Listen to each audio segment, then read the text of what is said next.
What's going on, guys? Trying something a little bit different today. My dad and his wife have left to do some errands, so I'm feeling a little bit more boisterous and a little bit more confident, which should be good translating onto the microphone. There is a lot of news. What's going on? By which I mean, Blizzard, what have you been doing? What is all this news coming to light as a result of the state of California suing on behalf of a deceased as well as other female employees? Um, it's like because of this news coming to light, all these other employees are coming forward with what they had experienced in their time at the company, and it's all arrangements of abuse, whether it's sexual or not.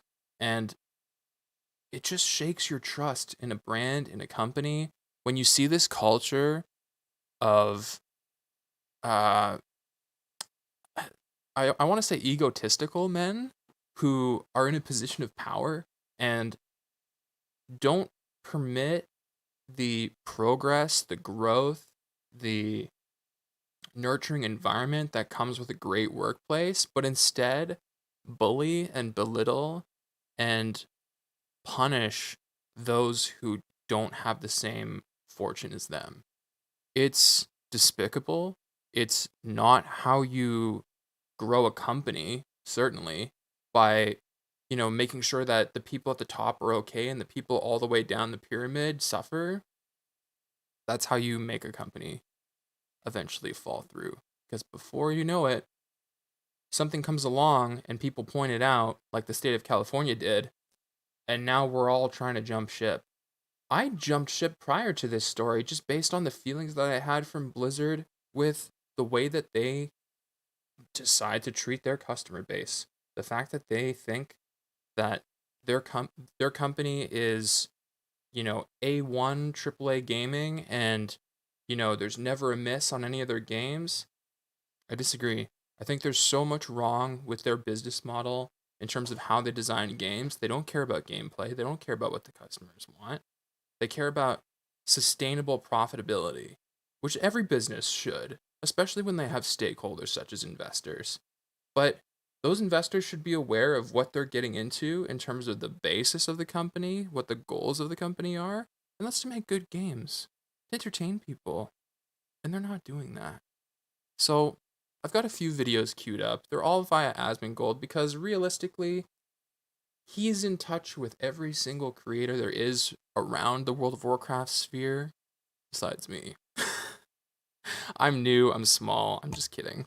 In any case, I'm going off of a couple of his because he's effectively reacting to some of the other popular MMO/WoW streamers, and even just some of the news that he's reacting to in terms of the responses from Blizzard.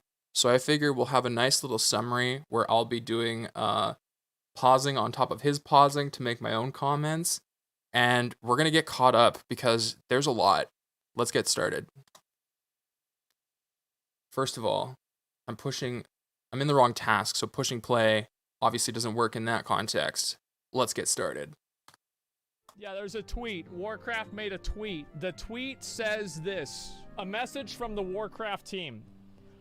It was clear from our team conversations that we wanted to put forth a statement that was representative of the World of Warcraft team's sentiments. We asked all members of our team to send us their suggestions and feedback on how to best address the community, and this is the result. These past days have been a time of reflection for the World of Warcraft team, spent in conversation and contemplation, full of sadness, pain, and anger, but also hope and resolve.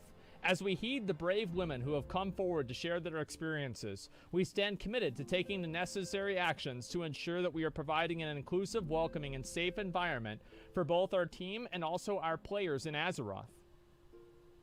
Those of us in leadership understand that it is not our place to judge when we have achieved our goals, but rather for our team and community to let us know whenever we still have more to do. We turn to our team for guidance from our internal work to protect marginalized groups and hold accountable those who threaten them. We also want to take immediate action in Azeroth to remove references that are not appropriate for our world. This work has been underway, and you will be seeing several such changes in both Shadowlands and WoW Classic in the coming days. What does any of this have to do with the sexual harassment charges that have been put forth against you, Blizzard? Why are you talking about all the good you do as you run the game? We know that in order to rebuild Which is all talk, because I don't see that. trust, we must earn it with the actions and weeks and months to come. But to go forward, knowing what we share the same vision and community of curating a place where people of all genders, ethnicities, sexual orientations, and backgrounds can thrive and proudly call home. Yeah. So they're gonna remove the Alex Afrasabi NPC. That's really cool. That's super cool that you guys did that. But here's the reality. You knew that he was molesting people and touching them inappropriately. For a while. Because that's one of the reasons why he left the company. So what you're saying is that you had the NPC of this person, which, by the way, I do not think is a big deal. Like, this is a product of its time. I think they should change it. But the idea that this matters really in any sort of a way other than just a motion, like, oh yes, we are doing this thing to signify something. It doesn't make it better. It's not like, oh, okay, well, this character's not in the game anymore. So it's, you knew someone was being harassed and you didn't take action. So what does this have to do with the price of beans in China? What does this do to make right what was wronged? This is a virtue signal. This is something that is like... It's a PR move. It's like, please don't cancel your subscription. Look what we're doing because we care. Yeah, you only care because you've now been backed into a corner by a state authority. Well, we could provide employees with better work conditions. We could provide a better game. No, we're not going to do that. We want to put out a... We're going to put out a sweet message talking about how we deleted a character long after it should have been deleted and when that person should have been reprimanded and fired. A statement and pat ourselves on the back for changing the name of an NPC. I'm sorry, but I'm not impressed. Which... Furthermore, they probably didn't even delete the NPC because that would be game breaking. They probably just changed the name. So it's hardly a bat of an eye. It's one dev finding a specific line of code and changing the words. Fantastic. I'm really not. This is not even half of what the problem was with the company. This is not even the entire reason why you're getting sued by California. Right. It's also because you're providing terrible work conditions for all kinds of people in the company. And to pigeonhole that into just treating minorities and women badly it's disingenuous. Because it's an easier problem to solve and it doesn't cost you money.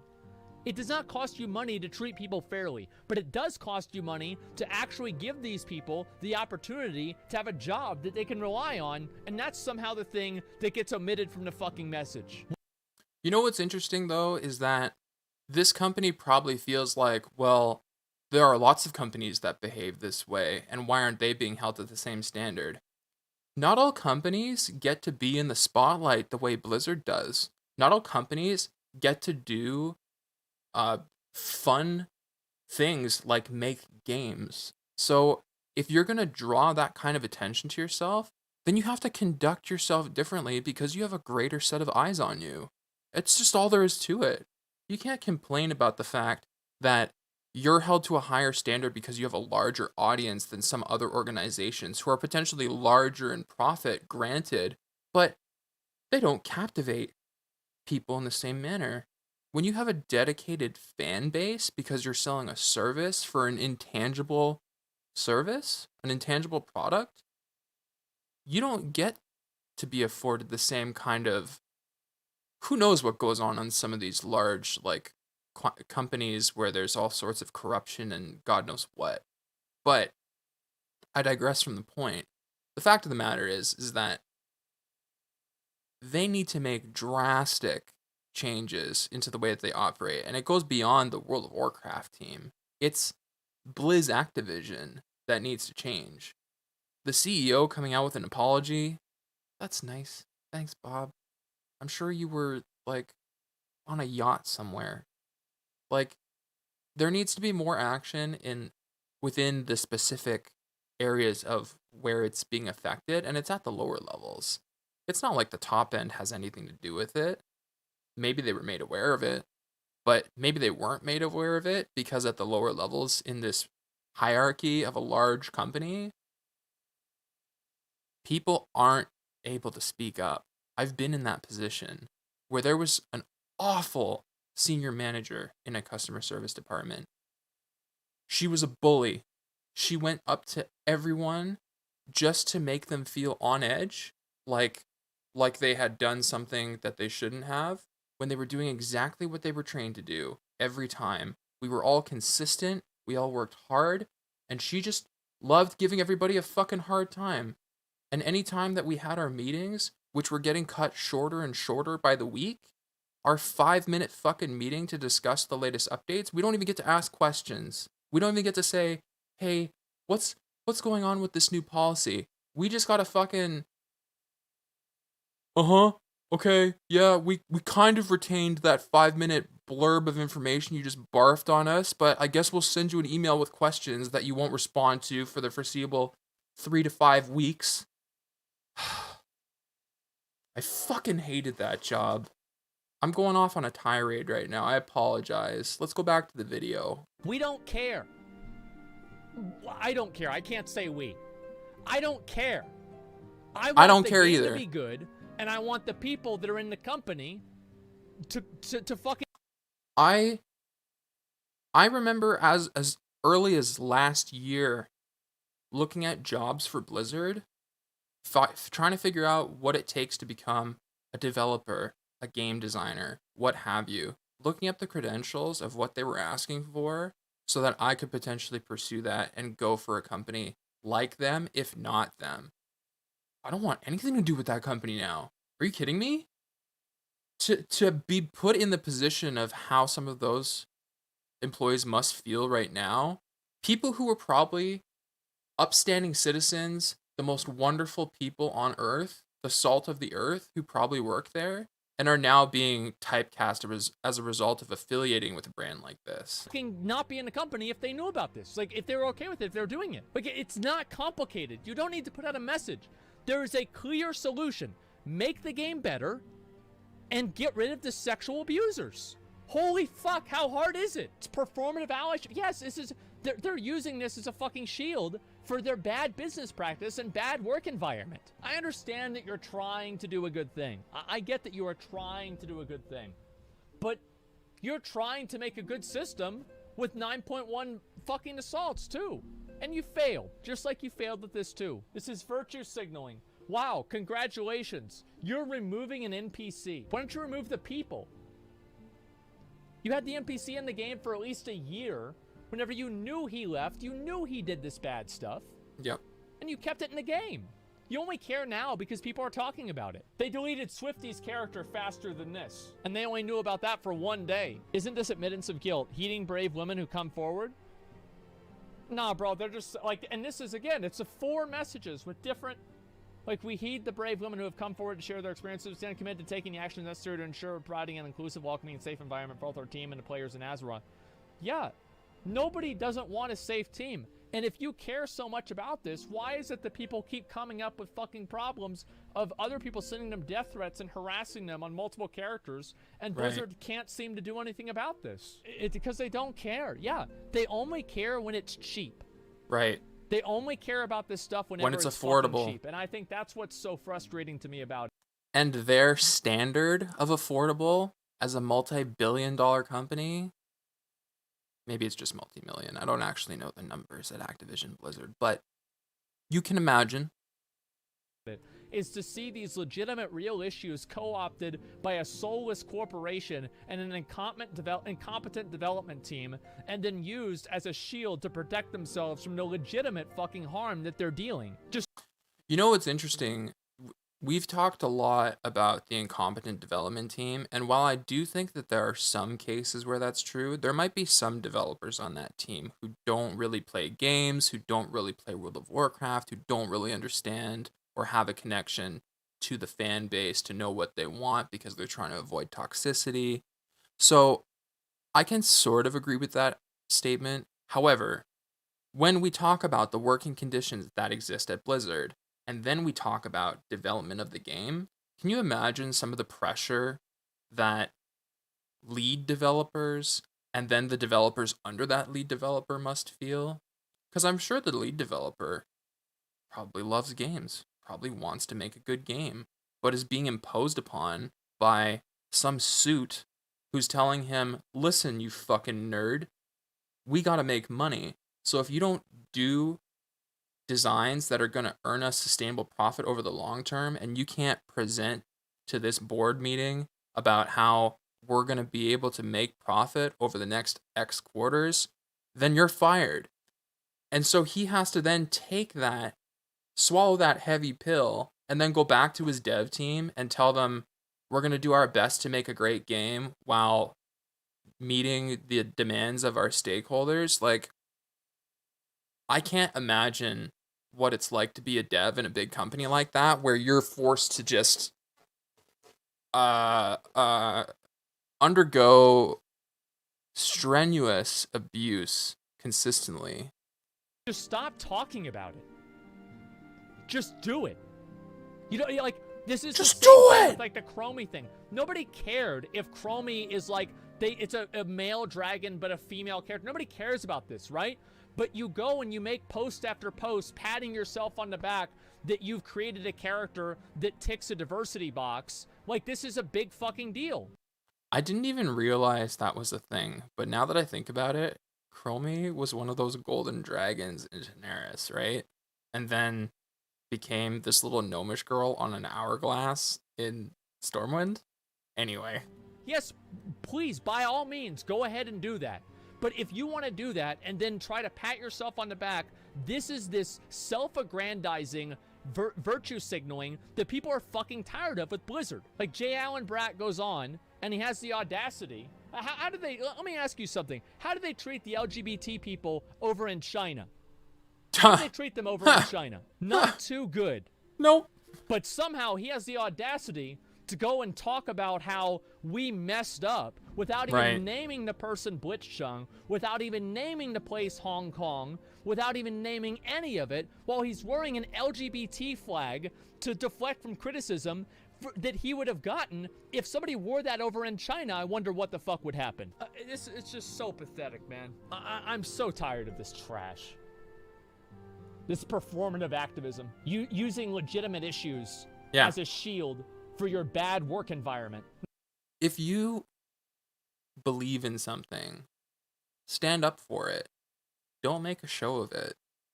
Just help. No wonder the game sucks. These people they can't even deal with their own company, let alone make a game. Yeah, you should take a break on the game because you'll just keep making it worse. What they should do is just get a random group of high schoolers, and I'm pretty sure they can make a better fucking game than what Shadowlands is right now. Besides the raids. The raids are fucking amazing. Everything else is garbage. Korthia sucks. The quests suck. They can't treat each other with respect. Do we really expect them to treat their game with respect? Get the fuck off. Yeah, get the fuck off of Twitter. You already made 3 statements as a company. Well, how many more do you need to pat yourselves on the back for doing the right thing? We're so good, is what they keep saying every tweet. We're so good. We can't believe this could happen to us, and if we had known, we would have done something sooner, blah, blah, blah, blah, blah, bullshit. Just do the work. They fired all the good people? Well, half the good people got accused of sexual harassment. Let's be fair. But I'm sure they did lose some of the good people, too. They're also trending on Twitter, trending up on Twitter, and down in the stock market. I mean, I should comment on it. This is great, but what about all of the testimonials of the people working in awful conditions?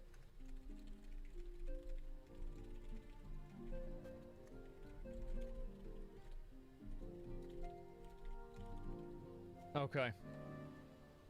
It's just like it's so pathetic. Yeah, even using these fucking people as a diversion to terrible work conditions. As a result of watching another video yesterday, I saw that tweet. So like, man,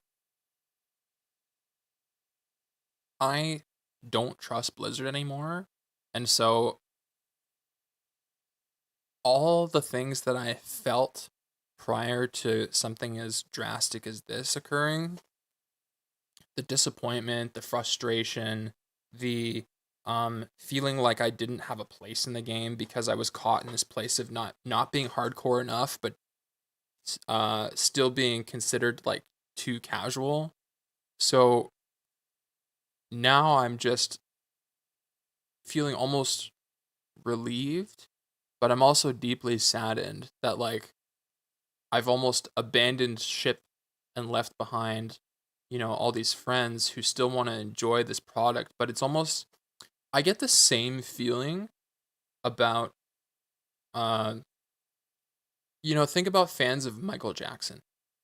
And then when all the allegations came out about what's it called? Neverland, and him having like little kids over and some inappropriate touching, etc. I digress. Um Imagine how those people felt a lot of the time when listening to some of his music, even after he passed away. Um, People have that feeling now. Even Asmongold himself has said, I think in a personal video of his in response, that he doesn't even feel that comfortable listening to World of Warcraft music, and quite frankly, neither do I, because my mind keeps spiraling to how this poor woman must have felt before she passed. Not to mention trying to empathize with all the employees who have undergone psychological abuse, because I know exactly what that's like from previous context of a place that I used to work, which I won't mention. But anyway, god damn, this is so terrible. This is so sad for gaming. It's like, I would say the sexual harassment and stuff like that, like, that's a big part of it. And I would even say it's most of it. But that still means that it could be 40% of the other problem. And if you go back and you read all of these testimonials of people that work as GMs, people that work as sometimes developers or engineers, these people are being treated badly in a lot of different ways, not just by, like some bullshit. Let me go ahead and read some of these comments, all right? We'll see what people have to say. I want to believe, I hope this started a positive change for Blizzard going forward. So this guy and all his items dedicated to him are gone. I mean, that's kind of what I would expect, yeah. Oh God, so when I report homophobia and sexism within game chat, you GMs are going to take action. Like, the problem is, like, the reason why GMs don't take action, listen, Jane, I'm going to explain something. The reason why they don't take action is not because they don't care. It's because they're understaffed and fucking stressed out that they're not going to meet their analytical metrics for tickets served per day that was created by somebody who's probably never done the job that they're making the analytics for. It's not because Blizzard doesn't care. It's... Man, hearing him say that kind of makes me want to break down and cry, because that's what I fear so much. Hearing all of this explains a lot of the situation of the game, of why it's always behind schedule and how bad it is. Yeah, it goes without saying that it's impossible to do a good job when you feel like every day is your last day. And I know exactly what that feels like. My last job, I woke up every day miserable, dejected, like sauntering down to my desk, waiting for the moment when senior manager lady was going to come by and ask how I'm doing, and I can't perform for reasons, any number of reasons, because the metrics are totally unreasonable. They're so exorbitantly high. They're so unrealistic, and they're set by people who've never done it. They're so full of shit when they say that they're experienced. It's because Blizzard has engineered a system that creates the illusion that they do not care. They've set themselves up to lose because they wanted to save money. More word salad with no clear statement on how you're actually going to do without actually admitting your wrongs. Claps for corporate speak. How about removing the harassing employees? Like, nobody wants to dedicate themselves to an environment like that. It drives me to, like, such a terrible place in my mind, because on the one hand, I'm a rational, calm, collected human being who just wants to have a discussion about fairness and what makes sense. And I feel like I'm taking crazy pills. Like, I can't explain myself reasonably in a professional environment about what I think would just promote better work for everybody, even if it might make things a little bit slower or a little bit less efficient. Like, they make all these arguments about efficiency, and so they say, like, if you're going to be connected with a customer, this call should last as long as 5 minutes, and anything over that is ridiculous. It's like, have you thought about people who phone and people who want to talk to customer service? Those calls aren't brief. Like, it's different in a World of Warcraft when you're typing in chat. That's one thing. But when you're serving people over the phone in a customer service environment, especially when it's like the up there generation. My last job, my supervisor was one that also divided the workload, and he was always behind schedule on his work, so we had to do like 40 days of work in 30, and he spent half the month messing with graphics to show the problems were not his fault. So you're in development yourself, because that's an industry that I do want to get into, but like any industry, there's always this sinking fear that I'm just going to, board a ship with a shitty captain. And it's like, how are you supposed to deal? Like, how do you feel happy when you're just aware of it and you have to fly under the radar and do your best to keep your head above water until something new, if ever, comes about? What the hell? So I'm really, like, trying to put myself in a position where I can gain the skills to enable businesses to get online by doing web development in combination with some sort of e-commerce development. When you have an awful manager or supervisor, it doesn't matter what you do, will never be enough, or they will reward you with extra work. Yeah, exactly. That's the thing, is like, there's also this notion of having to be purposely I don't want to say purposely inefficient, but like, you're purposely slowing yourself down, because if you achieve at a certain level, it's not like, great job, well done. It's, oh, so you can handle more, so let's do more. For no additional compensation, of course. So I'm just at a loss for work conditions these days, and I'm under a lot of pressure by my father right now. I live at my dad's house. I'm unemployed now, and I'm trying so hard to find anything that I can do. I don't live near the city anymore. It's over an hour's drive. Like, basically, I can work at some retail stores in like a little plaza around the corner, and the best I can look forward to is minimum wage. And my dad doesn't understand how badly I want to channel my abilities, my skills, my passion, my desires to create a career for myself, because he thinks it's too risky, too volatile, too impractical. When I left, it was after the company was working on a new tax form for major business. When the development started, it was budgeted 2,000 hours to do it, and early on the project, I pointed several issues with the analysis made by a tax analyst that were wrong and would cause issues if the project was not fixed. And the asshole supervisor's solution was to remove me from the project. Yeah.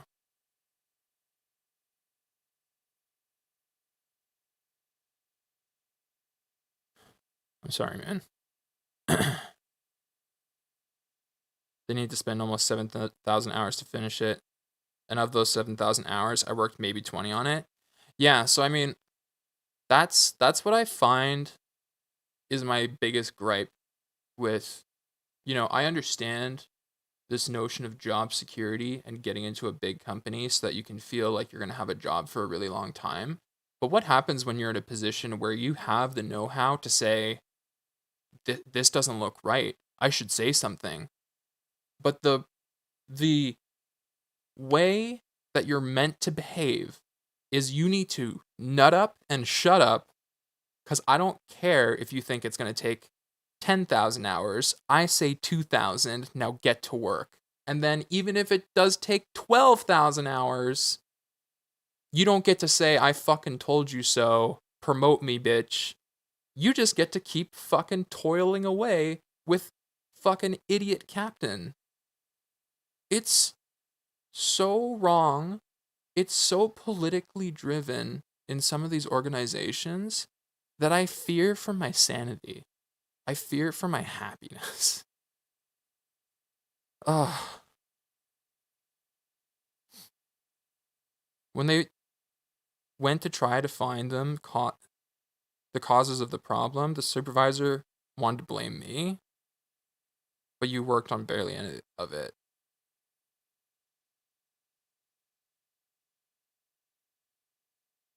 That's what I mean. It's political.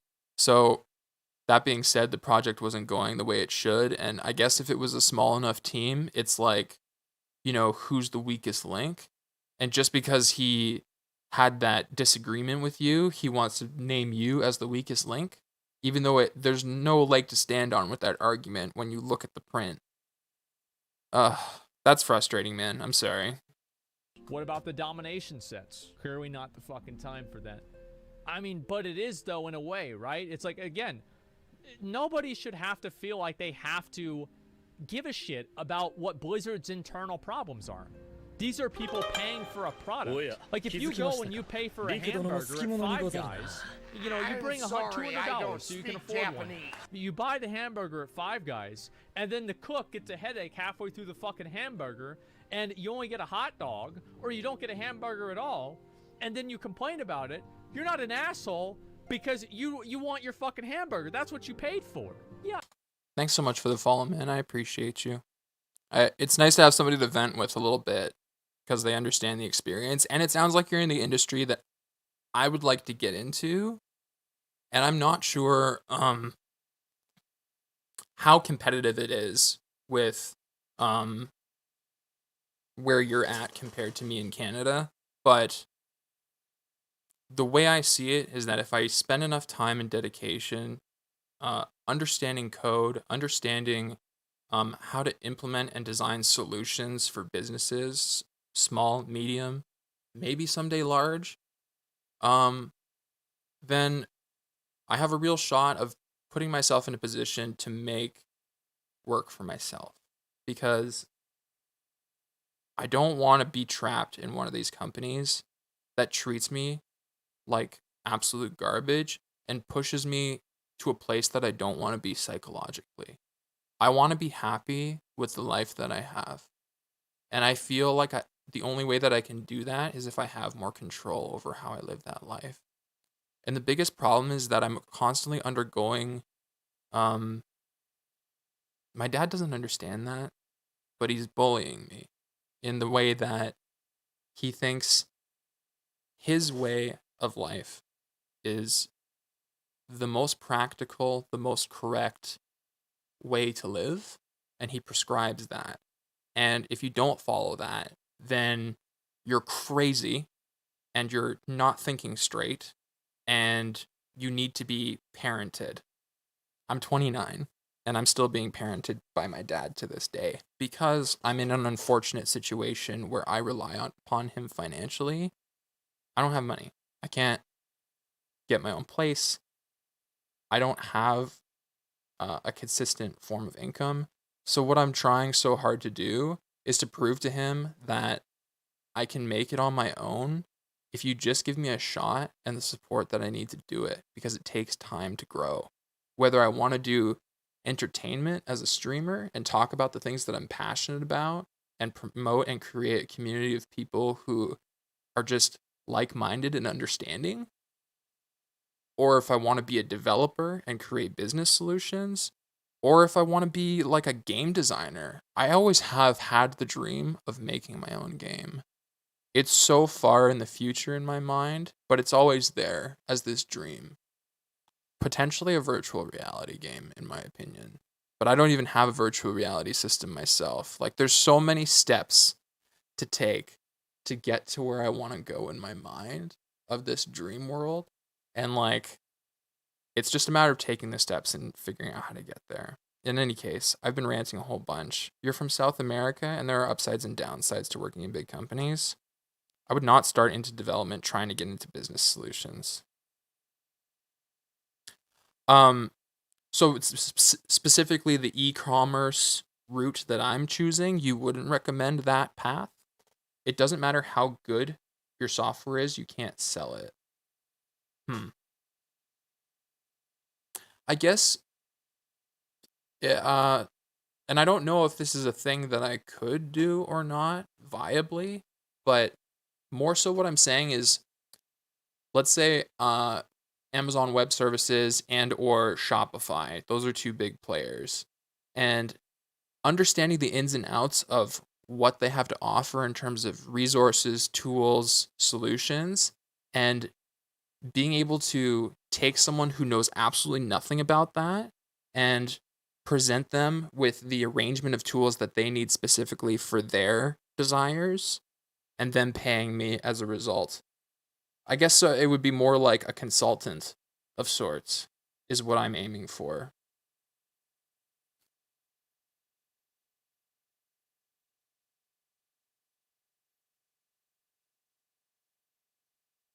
It doesn't matter how good yeah, because that's the thing is like I don't really want to design my own software because I think it'll be even hard to get into a meeting to propose your solution to them. Yeah, there is potential for that.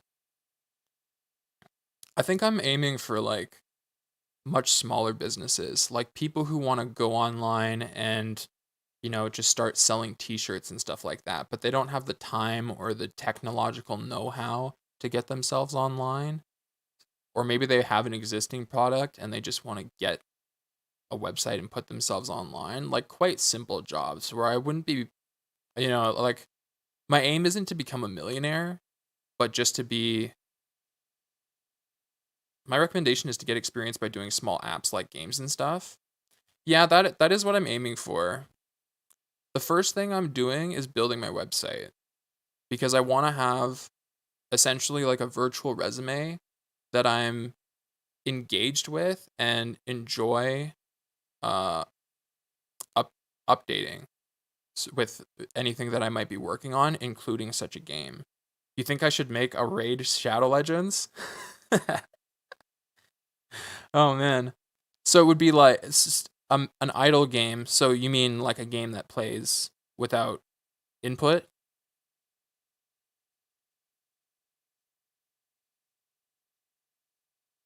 No, I don't. Uh, when I think of idle, I think of standing by. So, uh, Raid Shadow Legends to me is like a idle game. But I'm gonna continue playing the video as you're typing to me because the idea is that this idle capitalist. Okay, sure, we can take a look at that. The idea with these streams is that uh, I'm streaming, but at the same time, I'm recording a video that I'm then gonna cut up later and upload to YouTube. That's just how I'm promoting myself on YouTube. Because with YouTube, you get an algorithm, whereas with Twitch, it's just whoever shows up, shows up, you know? Final Fantasy available now on Steam. Idle list.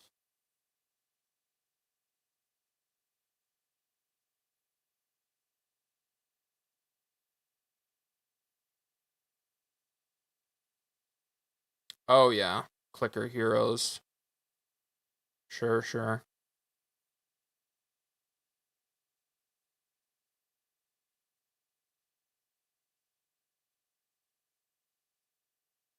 Oh, there's so many complexities. All the linking of assets you have to do with every tap of the finger, and the potential for other inputs when you're talking about mobile, because there's all kinds of additional sensors with the gyroscope and everything, so you can do like orientation switching and stuff like that. Oh, there's just one called Clicker Heroes. It's an idle gamer.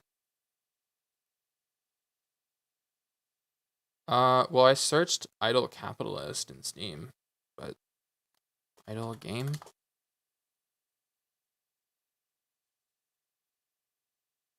Firestone Idle RPG. Oh yeah.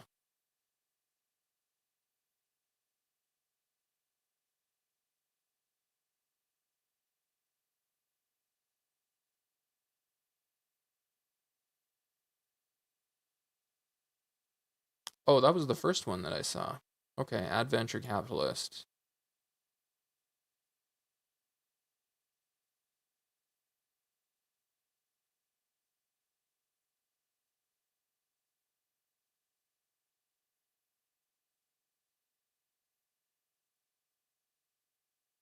The game you play while playing other games. I understand what idle game means now. Okay. That is a perfect description right at the top. An idle game is a game you play while you're queuing for another game. That's interesting.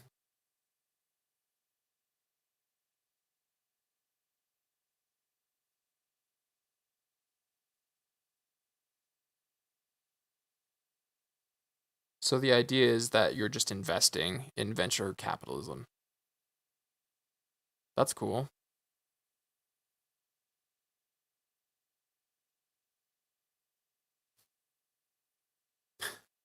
Adventure capitalist. That is clever. I like that he put the capital V though. Because if he just called it adventure capitalist, I'd be like, oh, that doesn't make sense. You click stuff until they start generating resources on their own. Right on. Yeah.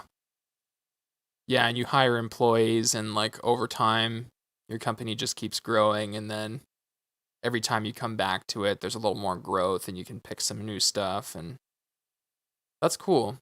Yeah, I have seen a lot of these games, and it's probably, um, yeah. Oh, that's probably several months with a team.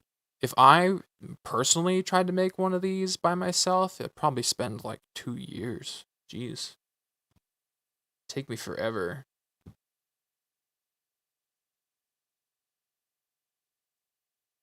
Oh, you're talking about playing it. Oh, I'm talking about building it. But yeah, playing it too. It would take a while. But I don't know, like, can you even beat a game like that? Doesn't the number just keep going up? You just keep earning revenue until you hit like 9999999. I guess that's when you beat it. Building is not that long if you know the complexities. True. Yeah. Yeah, obviously there are aspects of the code that are unbeknownst to the user that add to the longevity of the game. But if you've designed it yourself, then you can just use everything in the order that you know you designed. Unless you add elements of randomness. If you put in a lot of like random number generation, then you can like even hinder yourself as a user. But it depends. There's probably like modifiers in this game where it's like if they choose this and do this amount, then it would just that'd be cool. All right, let's get back to the video. Yeah, I think it's insensitive, absolutely. I do think it's the wrong time. But I'm not going to call somebody out for that, because I can understand where they're coming from. Last time we got an apology like this, it was about Blitzchung, and it turned out to be empty words. Don't let these words be empty this time. Well, thank God. I'm sure that's really going to change everything. Using real problems as a shield is literally. I'm sure they read your tweet and they've just changed. Do, right? Is they try to latch themselves onto like a little fucking parasite onto a real legitimate social issue that people have a genuine concern about, and then they fucking, as I said, like a little fucking parasite, they latch themselves onto it, and then any criticism of them is by extension criticism of the social issue that they are using as a shield, which then makes the people that are criticizing them against the social issue. Right. This is what they're trying to do. We support all these communities, so can all these communities please come defend us because we're really good to you and we could really use some help right now because we're feeling the heat. A lot of companies do this. That's why they have like the gay flag for Gay Pride Month. They have that in all the countries except for the ones they could lose money for doing it in. You don't see that on, you know, like Walmart, Saudi Arabia. It's performative activism. They're co-opting real and legitimate issues to sell products. They're co-opting real and legitimate problems to make money. Because corporations often have to convey some level of social responsibility. It's not social responsibility. It's marketing and PR. They're perverting them. And they're taking advantage of the people who have genuine care, who actually care about unironic social justice. How could they do it in countries where it's literally illegal, though? Where is it said that they care what they have to sell it in that country? Where is it stated that Blizzard has to provide a product in that country? Where do they have to do that? They choose to do that for the obvious reason, because it makes them more money. Because money is more important to them than equality. Money is more important to them than fair treatment. Money is what matters. It's virtue signaling. It's virtue shielding, which is, I think, even worse. Yeah. Because not only are they co-opting a social issue, but they're co-opting a social issue to protect themselves from abusing people. It's worse.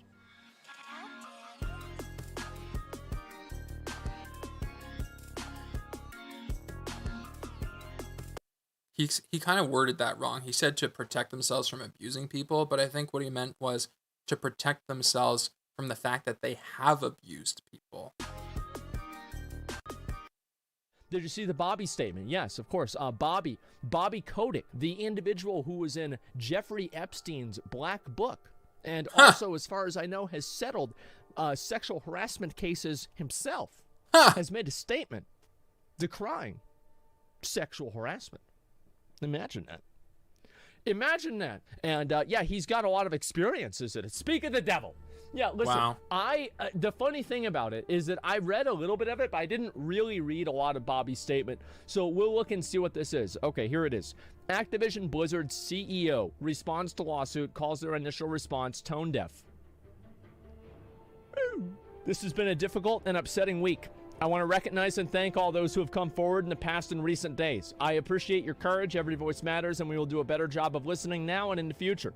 Our initial responses to the issues we face together and to your concerns were quite frankly tone deaf.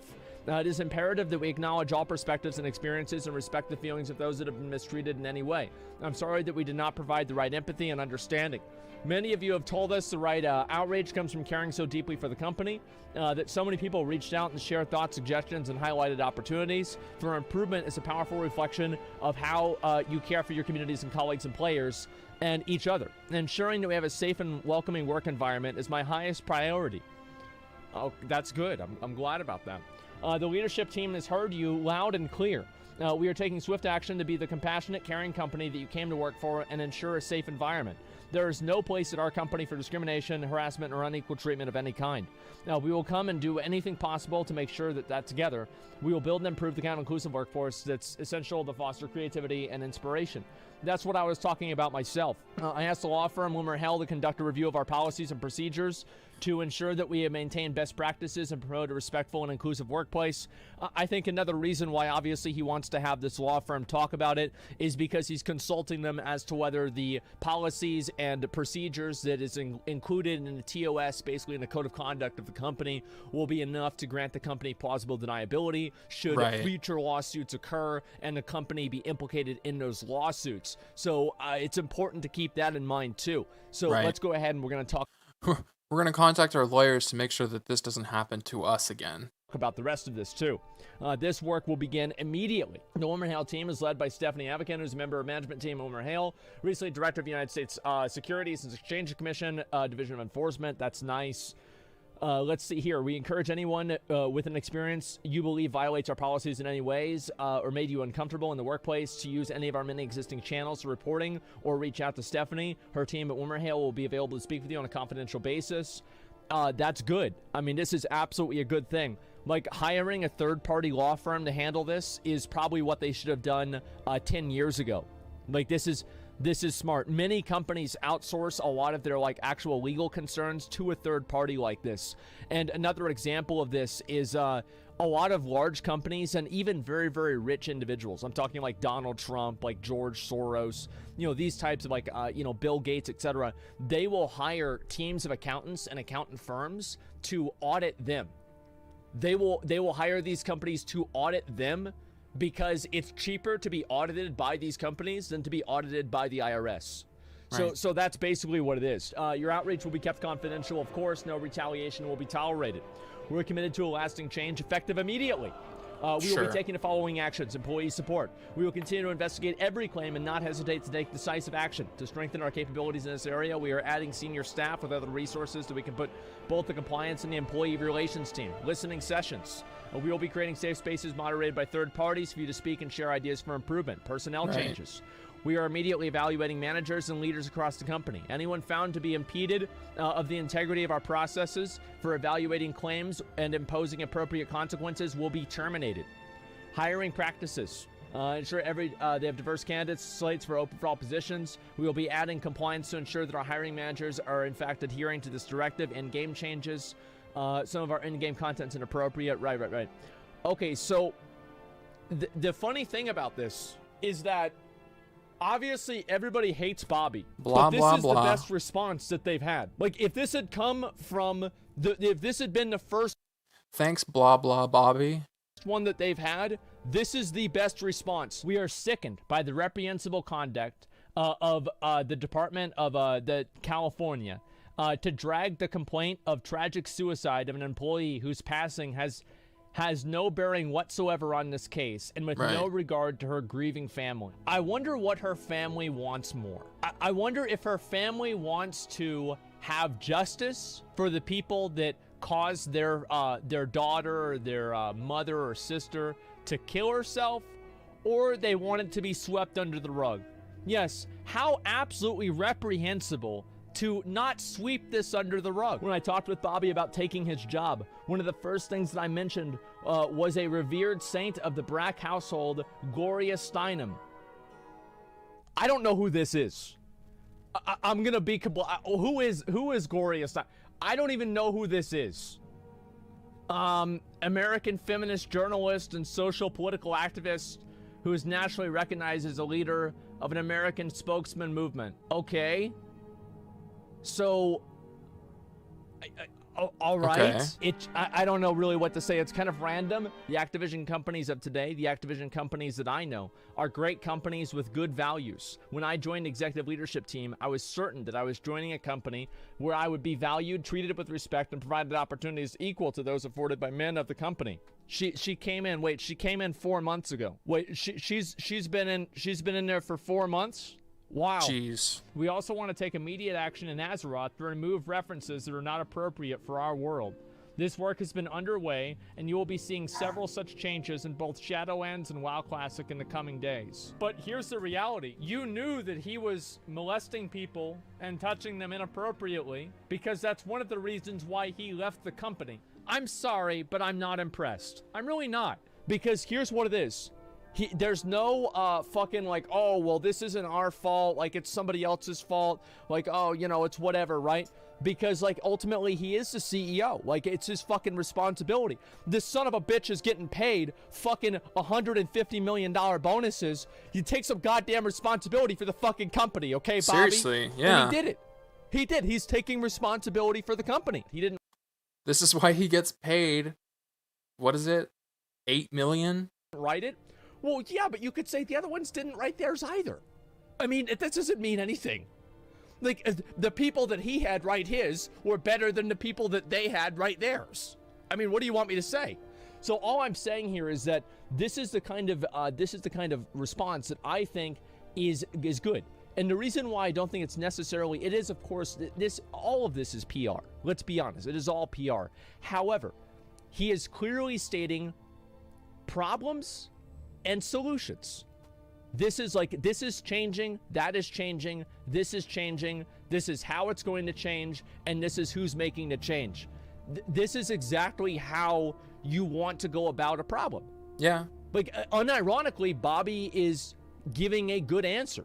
And if it was not from Bobby, like let's say Mike Morheim made this post or something like that, or even J. Allen Brack made this post, it wouldn't have the same impact because he's the guy in charge. Yo, Gakmo, how's it going, man?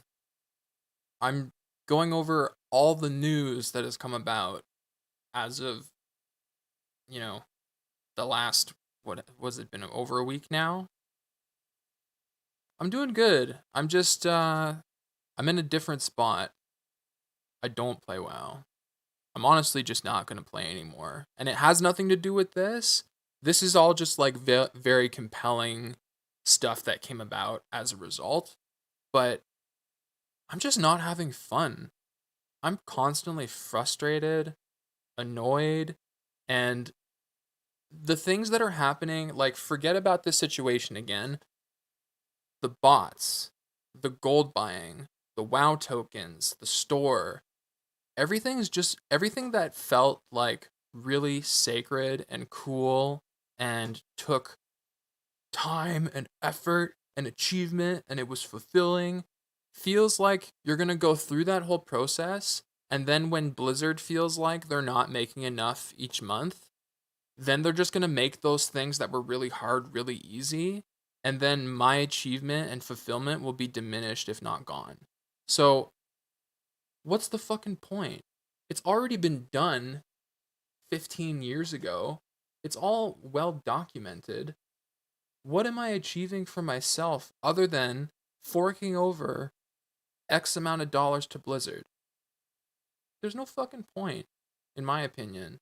I loved the game, but I don't love the game anymore. I don't love Blizzard anymore. I was a huge fan of Overwatch, and they lost me there. Just because over time, they made me feel like they cared about the people who work there, especially near the top, and they care about the players near the top, the competitive ones, the ones that offer marketable promotion on behalf of the company, so it pays for them. So I don't know. I just feel uh like I can't trust the brand to have my interests in mind anymore. And so that's why I'd rather just play other things. Especially like I have this library of Steam games that I want to go through, and in other developments, um now that I've had my second vaccination for COVID, um my dad and I had like a really tough conversation with each other. We butt heads on the ideas of what we want for me and my future. And, you know, basically, push came to shove was, I'm glad that you want to be an entertainer, but tough luck. That's not the world you live in. And so you need to get a job and support yourself. What are you going to do if I die tomorrow? Like, these are the conversations that I'm having to have. So, like, games are kind of falling off the radar for me, but I'm still doing my best to feel motivated to play the ones that really, like, make me. About that, what happened? What? Um, I just mean, like, I have to try and figure out ways to make money, and obviously this isn't a way for me to make money. So it's something that I still plan to do, but I can't do it. Um, so what are my opinions? Oh, so in terms of my arguments, so I would like to become a developer. I would like to learn coding. I would like to learn about solutions to put businesses on the web and make responsive e-commerce sites for them potentially. That was kind of the road that I was slowly guiding myself down while working on building my own website in the background. And then that all kind of went on pause because my dad said that he was in a really good spot financially and that his retirement was looking like really good. And so I asked him, I'm really interested in pursuing entertainment. I have this Twitch thing. I'm trying to make YouTube videos. I have this small little group of people who really enjoy my personality, and I really enjoy like being a source of entertainment for them, a place for them to hang out. And that community is slowly growing. Every day I get like a new sub on YouTube or I get a new follow on Twitch. And some people have even subbed to me and gifted me subs and blah, blah, blah. And he's like, okay, so is it going to be enough to pay for food? And I'm like, well, not yet, but these things take time. Like you have to build up a base over time. And, if things aren't that urgent because of COVID, then I would really like to give this a fair shot. And we kind of had that agreement in the past, but then as soon as I got my second shot and the fear that I might bring home the virus and kill them disappeared for them, they were like, okay, let's stop humoring this guy. Let's make him get a job now. What happened to... So, on the one hand, I feel selfish because obviously what I'm trying to do is a risk. Obviously, what I'm trying to do is not something everyone can do. And obviously, there's only so much potential, even if I do, quote unquote, make it, I guess.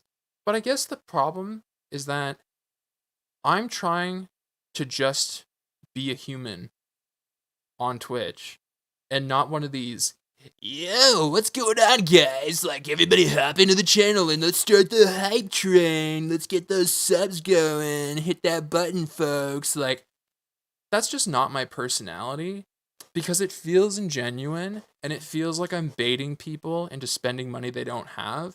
And I know what it's like to spend money you don't have. So I'm trying to just take the slow and steady approach and be myself. But that's not good enough because it's not acting quickly enough to satisfy my dad's desires for me to be not costing him money and showing him that I'm going to be able to support myself when he dies. I don't know why he thinks this way, but he's just he likes thinking about the worst case scenario. And just extrapolating on that to the nth degree, to the point where I am imposed upon with this insane anxiety that makes me feel like I'm not going to be able to survive without him. And so I have to live in this kind of Stockholm syndrome where I'm basically too scared to leave. I feel like we've had this conversation before, but I don't know what I would do if I was to put my foot down and just walk out the door and just figure out a job. But I also don't want to do that because I love my dad and he cares about me. And unfortunately, making that choice to him would be like top 10 anime betrayals to the point where he would be upset with me. And it's like, you don't listen to anything that I say. You don't think I know what's in the best interest for you, blah, like that's where the conversation would go. Because he is ye of so little faith when it comes to my abilities to do things that I love. I don't know how to explain it to people in a rational way because whenever I try to explain it, people are like, dude, you should just do what you want. And it's like, yeah, but that kind of makes me a prick if I just do what I want. I'm a grateful son who's being supported in such a wonderful way by my father. The fact that I am in a house with space and heat / AC during the summer and a nice computer and an internet connect, like I have all these nice things that would become, a significant mountain to climb on my own.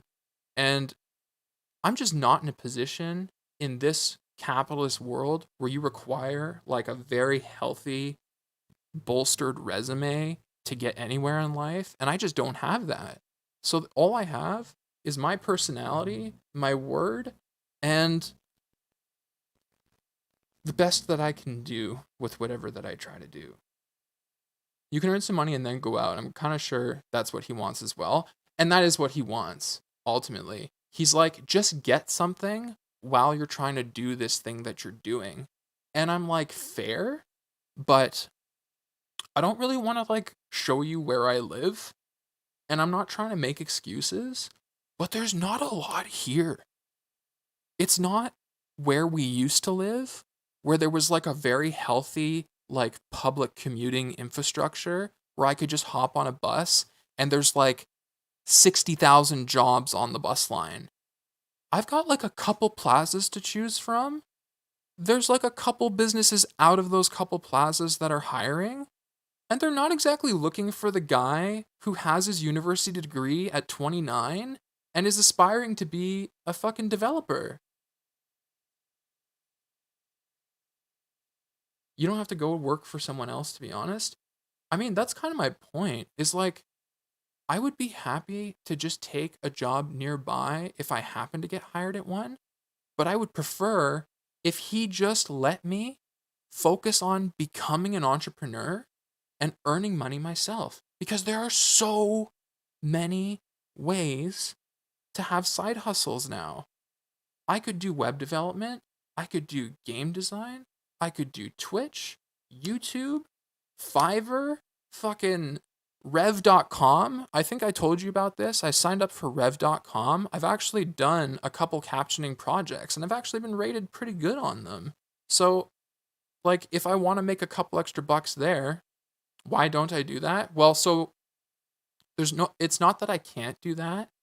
So we're having disagreements about other things now. Because it's not a job that pays me like a normal minimum wage job, I don't want my dad to suddenly think, okay, he's employed by Rev.com now. Hang on a second.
Oh,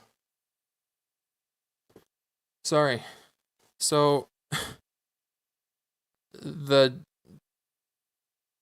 this is what I have to deal with, and I love my dad to death, but he's getting up there in age, and he's used to the world that he's experienced. He's used to the way that he's always done things. He doesn't like being told that things are different now. So he has this thing that he needs to get picked up. And instead of putting a way bill where the courier can scan it with the label, he put just like an emailed receipt in there. And it's like, well, it's got the address on it. That's not how the system works, man. It's got a fucking system. Now he's calling me. Hey there.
This is gonna be a long stream.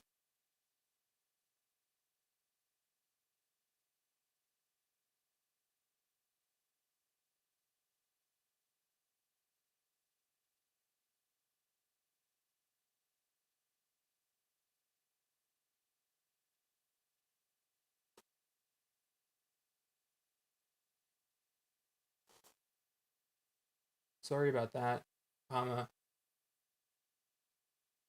Dad wasn't answering, and his purulator wasn't able to be picked up. Period. It didn't have a label.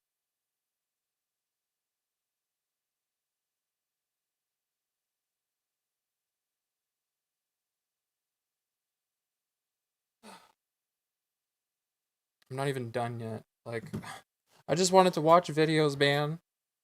Oh my god, now I have to answer another phone call.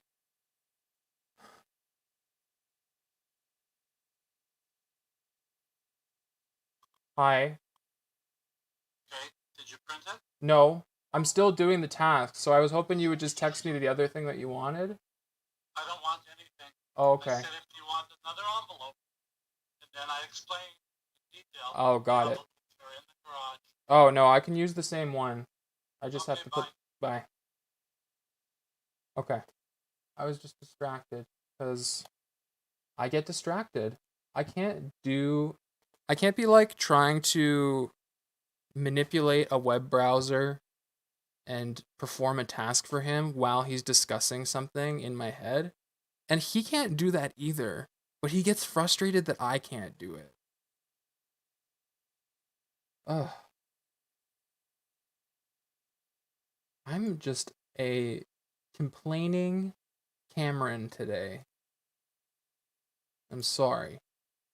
I'm not trying to be.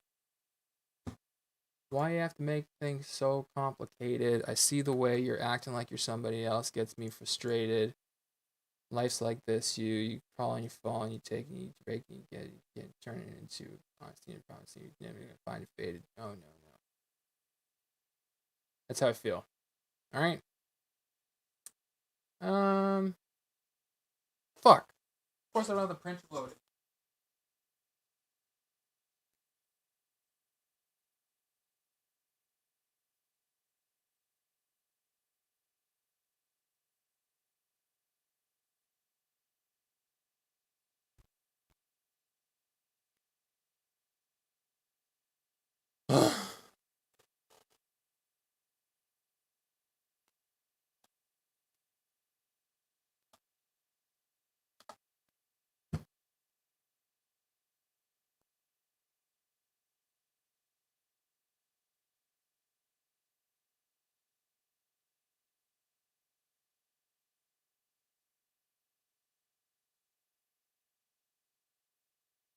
I love you, Teddy, but no.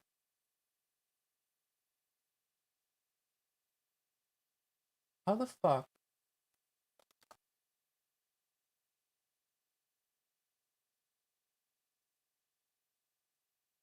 I just want to print.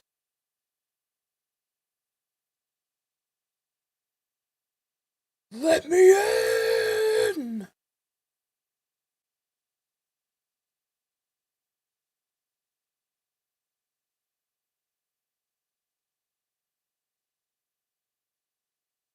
Ugh. Why don't I be a front-end web developer? That's like the first thing that I'm working on right now, yeah. That's why I'm trying to make my own website. I'm not sure if you're still there, but yeah. That is the plan.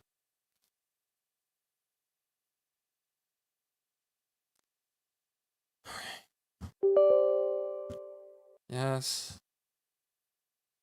Yes. I accept. Take my soul.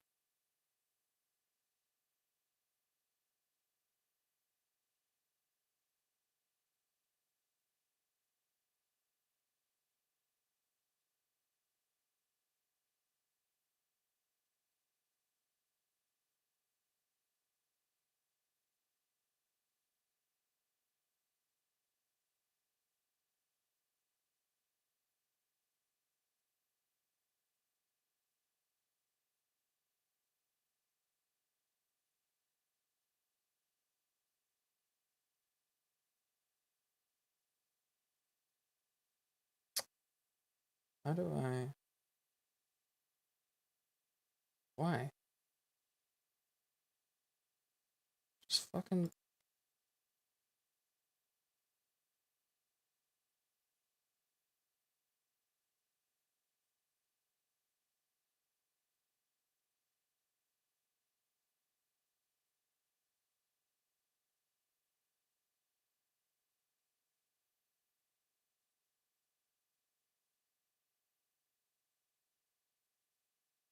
Son of a bitch.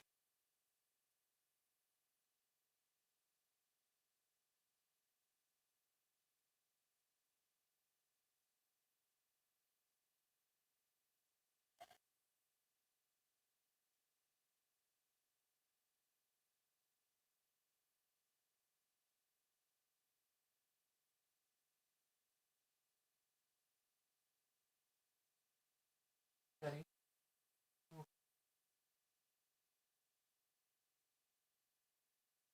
Good boy. Can I show my progress? Well, I would say that there's no progress because I'm that idiot who basically destroyed all his work because it was just like a mess, and then things happened. Stuff always comes up, and I like shift gears, and I've restarted, but like there's not a whole lot to show for it. Like I'll show you the very basic like landing page that I have with zero CSS applied to it, and there's like nothing. So, where is it? I also have to finish installing this printer and print this thing for my dad so that he can call his courier and get his thing picked up for work, which is more important than my life. And I understand that it's more important than my life, but I hate that he reminds me of it. Skip printing the page. I don't want you to print the page. I just want you to let me print his fucking document so I can move on with my fucking life. Thank you.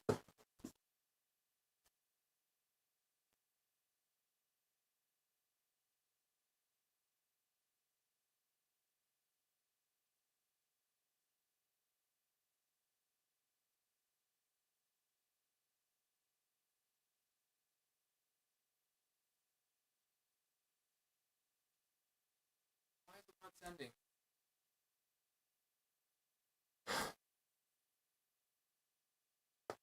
What happened?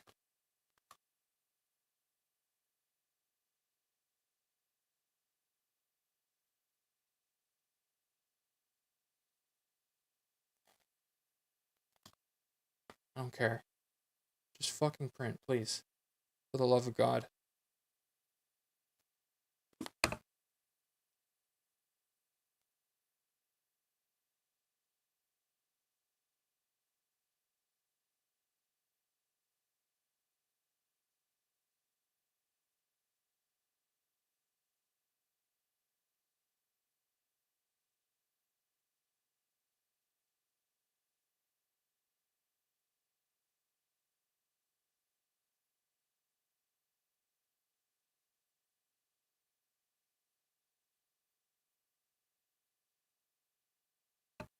Oh. No worries, man. I appreciate you coming to check me out. I'm just obviously I was in the middle of Twitch and now I'm not now I'm technically not on Twitch. I'm absorbed by something that doesn't matter to me but matters very much to my dad. So I apologize. But I hope you have a good rest of your day. I'll be back into stream mode as soon as this is finished with.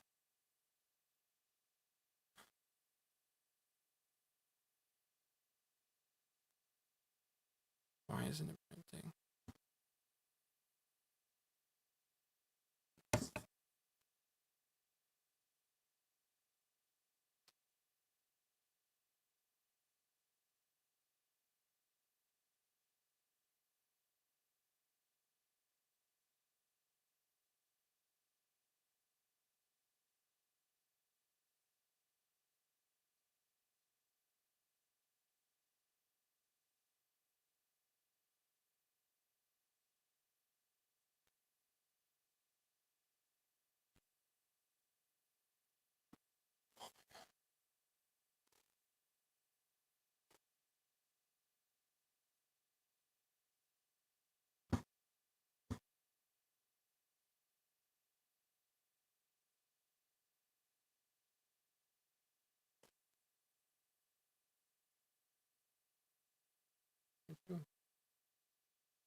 I'm just at a loss right now.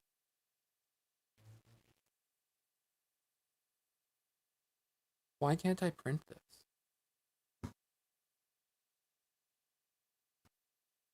didn't even want to open Discord. I just want to print this fucking label.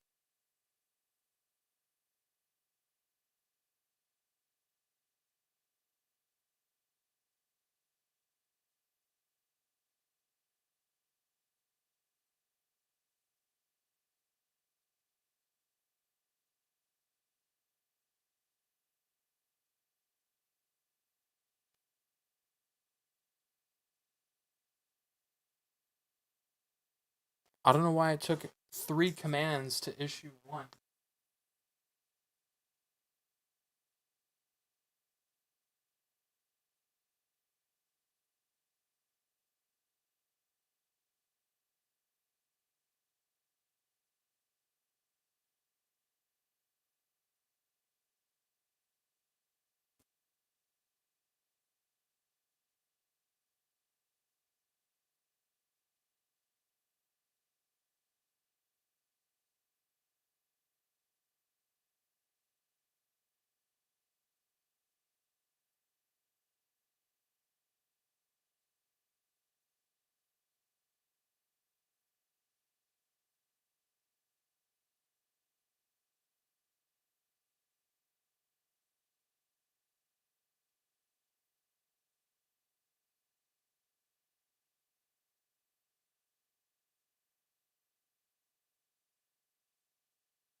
Blah, blah.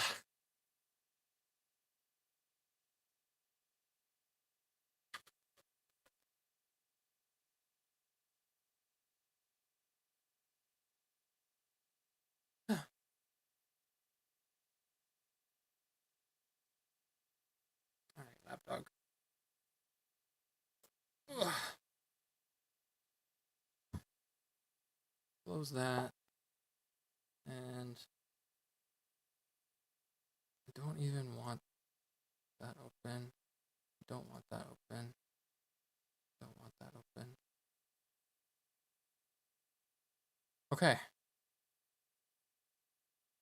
Now the only other interruption left is when they decide to come home and these dogs lose their shit. But until then, let's chill out and just try to get through these, because it's a lot to take in and I'm frustrated with all of it, and that was just a minor nuisance. We're over it. We made it. Get rid of all that.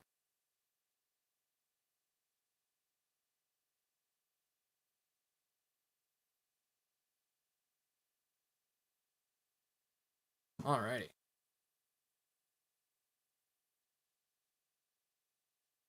I think that a lot of people would be like, okay, that's not too bad, right? So yeah, anyway, this is a good post from Bobby. I think that if it was made by somebody else or just by Blizzard as a whole, it would have been perceived differently. people don't like Bobby, and so they don't like the post. But I think that objectively, this is the best response in terms of PR that Blizzard Activision has had entirely, and it did come from Bobby Kotick. And maybe he didn't write it. I assume that he probably did not write it. However, he did probably sign off on it, and he did read it, and I think that was a good decision. Imagine releasing this as an announcement when their lawsuit first occurred. Yeah, they wouldn't be doing the walkout. There's a lot of Activision Blizzard employees today that are walking out, and they're no longer supporting Blizzard because, or not, they're walking out of their job. They work there and they're like, fuck this, we don't want to work there anymore. Thank God. Remember when your entire Twitch audience were sexist assholes to me when I came on your show, so much so that I stopped mid-interview and told you and Alan to get your chat under control? I appreciate your current vigilance, but man, you did nothing back then. Sorry you had a bad experience on the show. I remember talking to you about it afterwards at length too. It's nothing short of humiliating for someone to come on our show and regret it. It's hard to combat harassment on Twitch, but we try to do our best. That's true. Because they're not going to do anything if everybody just sits in their cubicle like a good little boy and waits for them to tell them that everything's okay. Like, for her to make that comparison is really unfair in my eyes, because how could you possibly attempt to take control of Twitch users who are effectively anonymous as far as the streamer is concerned, versus the context of an employment office, not an employment office, an office where people are employed, and to be treated in a way that could be dealt with directly.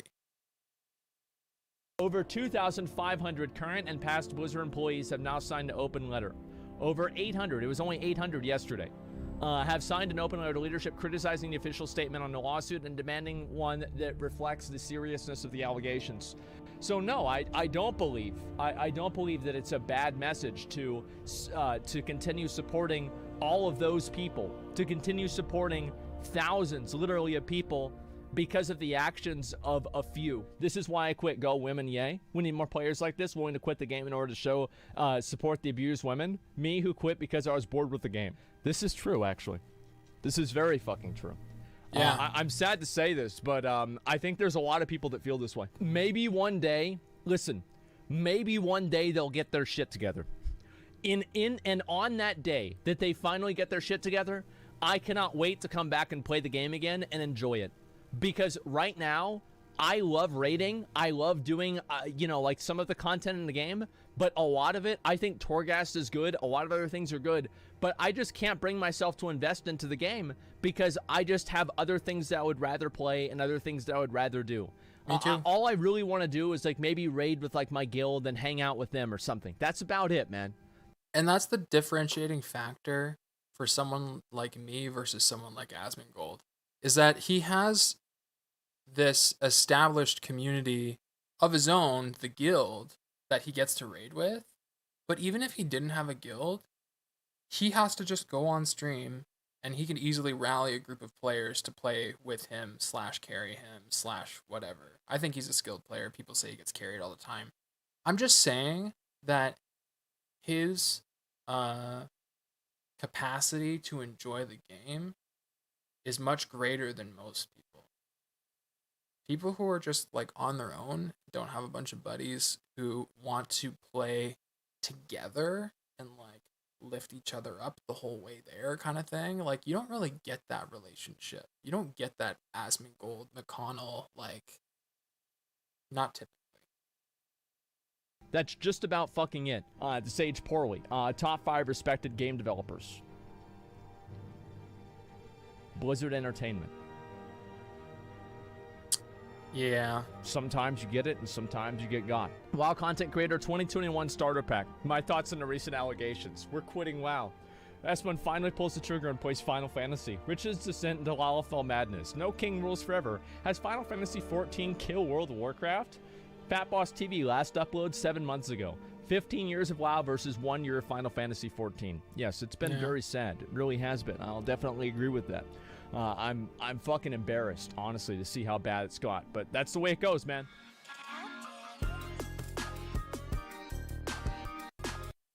After so many years, the road has come to an end. Time to give up on World of Warcraft. This has not been an easy decision, as you can imagine. We have a team of people who work here now, putting stuff together for you guys to hopefully put a smile on your faces. That is all we aim to do. And in terms of WoW, we have to kind of stop right. I'm going to pause this right now because they've come home and these dogs are about to lose their shit. Stand by.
Right there. So I'm going to clarify a few things. Not everything is going away. I'll explain why shortly. Let's do the reasons first. Get that out of the way. So first reason, obviously, is the recent allegations. That was really the straw that broke the camel's back. That's exactly how I put it. The straw that broke the camel's back. Because while it is a hugely important issue and unforgivable, it's just like, for someone who's been playing it, for other people who've been playing it with a greater investment than I, emotionally and time, it's like there are so many other things wrong and so many other reasons to be upset with them. And then it's like, now this? Really? There is the tipping point. That's the same metaphor I used. After all we've been through with World I think we all use that metaphor. of Warcraft since probably the beginning of... Oh my goodness.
It's fine.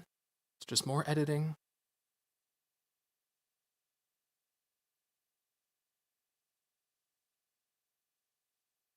of BFA, that on top of that, this environment has existed within Blizzard to the point now where they're staging a walkout. I've just been checking and updating myself on this, is that the staff are doing a walkout due to Blizzard's awful, reprehensible response to an abhorrent situation that has been plaguing Blizzard for a very long time in terms of its harassment of women then It's not really the time or the place to talk about this, but the reality is, like, Preach's hair is actually looking pretty good. Like, his hair is looking pretty fucking good, man. And this whole hair transplant situation is looking a little bit more positive. feel comfortable promoting and advertising the game, which is essentially what happens. That is the relationship I hold with Blizzard, with having a large audience, is that we produce content, we check out content that's in development, we get to see things a little bit earlier in order to get that out to you guys as a promotional tool. That's how Blizzard sees it, and in return, we get to make fun content about a game we absolutely adore. Imagine that. I Imagine no longer that. feel comfortable doing that at all. That's reason number one. It's hard to get past that for me. It really is. It's too hard. It's too big of a hill to climb. Reason number two is, at this point, I honestly have very little positive to say about World of Warcraft. It does feel like, for the last few years, Blizzard has really Turned us into serial complainers. And we just can't stop realizing everything that's wrong. And there's not enough to boast about what's right. pushed to have players like myself leave. It does feel that way. We've talked about it a number of Yeah, I times. feel like I'm not the target a great audience deal anymore. of the changes It feels like they just wanted to milk us for what we were worth, and that was it.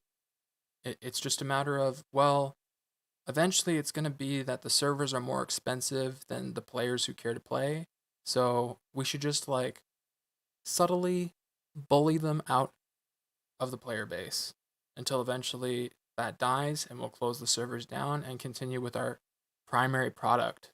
and directions that Blizzard have gone in, I've been very outspoken about. And BFA in particular, and this is relevant now, is one of the expansions where I essentially had to bitch and moan throughout the entire expansion because systems like Warfronts, which are unlosable content, islands that had no variety. Actually, that's not true, Preach. We spent 30 minutes standing AFK all together collectively, and we intentionally lost a Warfront, Preach. That's not true. You can lose Warfronts. Actually, Azerite armor, which was just a plague on the game since it came in, with True. refusal to allow us to even trade it at all. At one point, it didn't matter on item levels; you couldn't trade it whatsoever. You were locked into it because it was super special, or Blizzard believed it was super special, and that's the line that we draw: is that what Blizzard believes is not what I believe.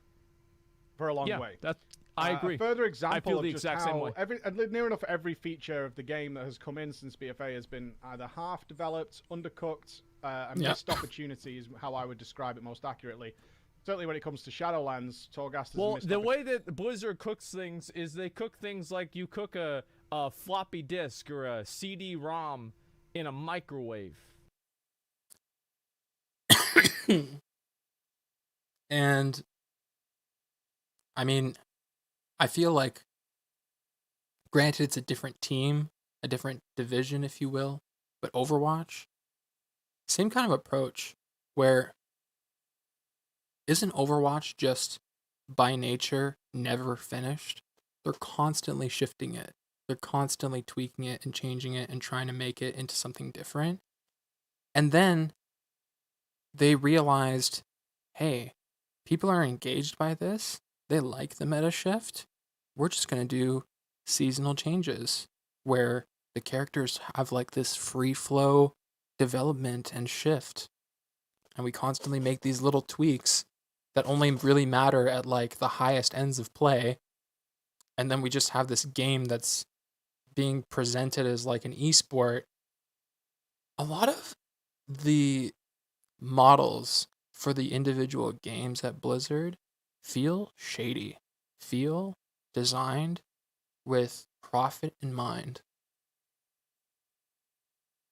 It's losing its luster. It's not fun. It doesn't make me trust them. It makes me want to do other things. That's how Blizzard does cooking. With the game now. They throw a fucking, one of those AOL free trial CDs from back in the day. They put that in a microwave and they say, boom. AOE there trial it is. disc. It's cooked, guys. Look how hot it is. It's on fire. No, Preach was one of the ones. Like, I remember even back in Legion, he was one of the first people on the Legion announcement. I remember watching his video, calling out Blizzard for this bullshit with the legendary system, and even I gave Blizzard the benefit of the doubt. Preach didn't back then. Preach was like, this is going to be fucked, and he was right. opportunity. The Covenants are a missed opportunity. There is so much that could have been done with each of those features that just hasn't been done. They've let us down far too often. Shadowlands launched with the idea that we were going to put all the systems into the game at the start so we can just tweak and modify them and make them more fun as the game goes on, instead of having to constantly reinvent the wheel. They let us down with that, and immediately in the first patch with the addition of the Shards of Domination. Take a moment to really emphasize this, because I think the Shards of Domination sockets and the armor really exemplifies just how distant my point of view is with World of Warcraft and Blizzard's vision of World of Warcraft. Right. I have heard reports in the last week or so, directly from some contacts, that Blizzard is confused as to why the players are disgruntled with Shards of Domination, because in the eyes of some people at Blizzard, they're basically tier sets. Now let that sink in for a minute, because when I heard this first and then heard it multiple times from different people, they're basically tier sets. I was honestly gobsmacked. This is before the entire... it's not. There's no reason to be surprised, Preach. Everything makes sense if you realize they're not in touch with the game. If you operate under the premise that they don't play the game. If you operate under the premise that they do not play the game, right? Everything makes sense. It's like, oh, well, of course they think that. They don't play the game. Well, of course they think it's like tier sets. They're not playing the game. Like, everything. Or they're dangerously inept. No, I think they actually just don't play the game. Right. That's really what I think. And if they do, they just have better things to do, log in their opinion. Like a heroic dungeon with their wife, and then they log off. Revelation. I hear things a lot that they don't talk about on the channel. And that's it. But to hear that, like 2 weeks ago, something like that, I was really shocked that anybody at Blizzard would equate Shards of Domination with tier sets. Do you think that the players, or rather, excuse me, the developers of the game don't play the game because they know deep down that many of the design elements that have gone into that game have led to players not enjoying the experience? And so they know deep down that they won't enjoy the experience, so they see no point in participating?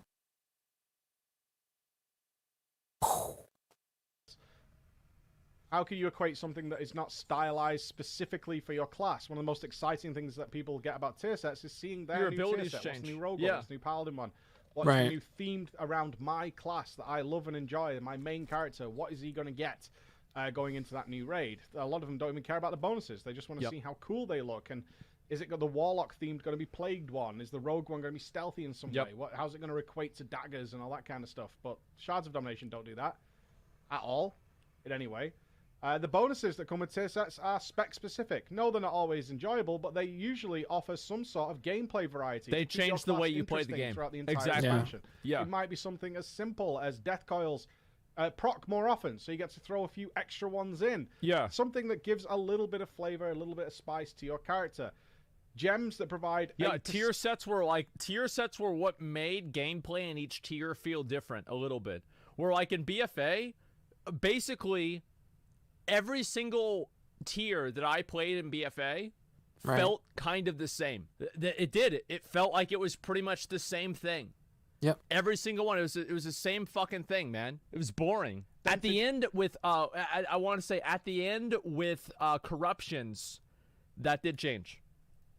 And I haven't experienced this firsthand, mostly because I just have this sinking feeling all the time with games. Sorry, one sec.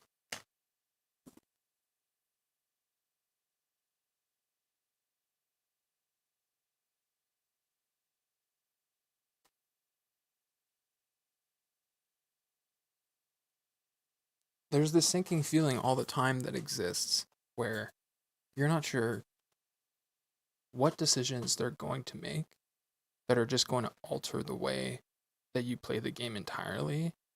And whether or not you're going to be in that group of people that's just like a loud minority who are pissed off at the decisions being made in the name of profit.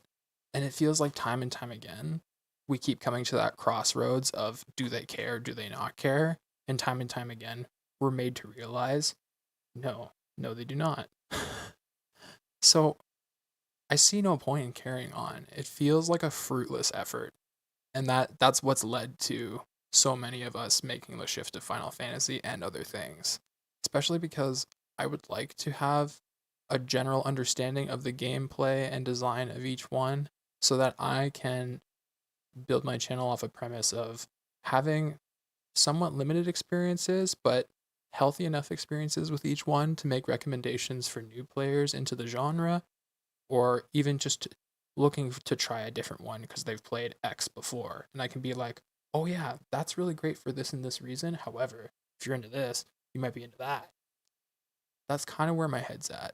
So I'm open to a new experience and I'm willing to move on because I've spent enough time getting to know them, and now is definitely, as we've said, that the camel's back is broken.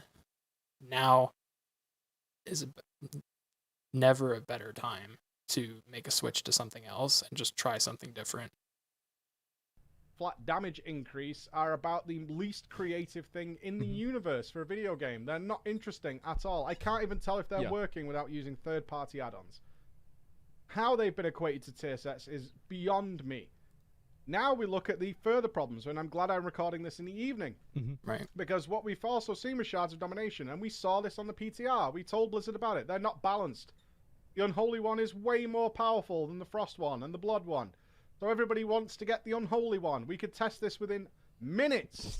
Minutes of acquiring them on the PTR. This is the quickest, easiest check in the world to figure this stuff out. Blizzard leaves it as it is. So when the game comes out... Again, why is that? Because they're not playing the game. Right. They're not playing it. That's why.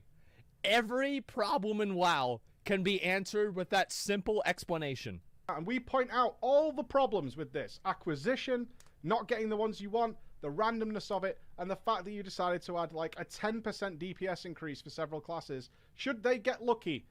No tier set in the game has ever been like, oh, you just do 10% more damage than everybody else in your team now because you managed to get your 2-set bonus. That's not how this works, but this is how Shards of Domination works. And not only that, they're really boring. A bit of leech, a bit of flat damage when I attack a mob for a few seconds. I can't tell if it's going on. It does nothing for my gameplay. They're really boring. You proc it, it does more damage. So this is how it changes your character. So there was 3 numbers. Now there's 5. That's crazy, huh? So you made a massive damage increase. You made it really boring. And then, after weeks of players scrabbling to get these things, being disgruntled with them, being frustrated with them, being relieved when they finally get them, being even angrier when they still didn't get them, farming Raid Finder, Normal, Heroic, etc. to try and get the armor to put these things in, because unlike tier sets, you made them twice as obnoxious to get, because you needed the gems and the armor to put them in. Well, that way you got 2 things the person's got to do, and that they've got to spend twice as much time on this. That's what it is. That's what it comes down to. It's like it's all time extension mechanics. Now I've heard that the Blizzard players in WoW right now are doing like a logout or a mass logout in Oribos or something like that. I feel like it's just mostly performance. Like I've been staging a mass logout for a week. Like that's the thing is, when it comes to the decisions that they're made to make, it's like I was saying earlier, lead designers are probably under so much pressure, lead developers are probably under so much pressure to intentionally design things into the game that force you to play longer, harder hours that aren't as enjoyable and force you to just spend more time and therefore money. Like, I don't know what else to say. Really, I don't know what else to say. Just don't log in. Yeah, I'm already ahead of them. Right, they've nerfed them into the ground. It's embarrassing. I still have my subscription until August 29th, and I just haven't felt motivated. I just don't want to support it anymore. And it has nothing... I shouldn't say it has nothing to do. Like I've been saying, it's the straw that broke the camel's back. It's like, on top of this, these atrocities have taken place in this office, under the knowledge of people who have taken no action. Now I want nothing to do with it. But I didn't want anything to do with it before that. Just because of the way that you treat me as a customer.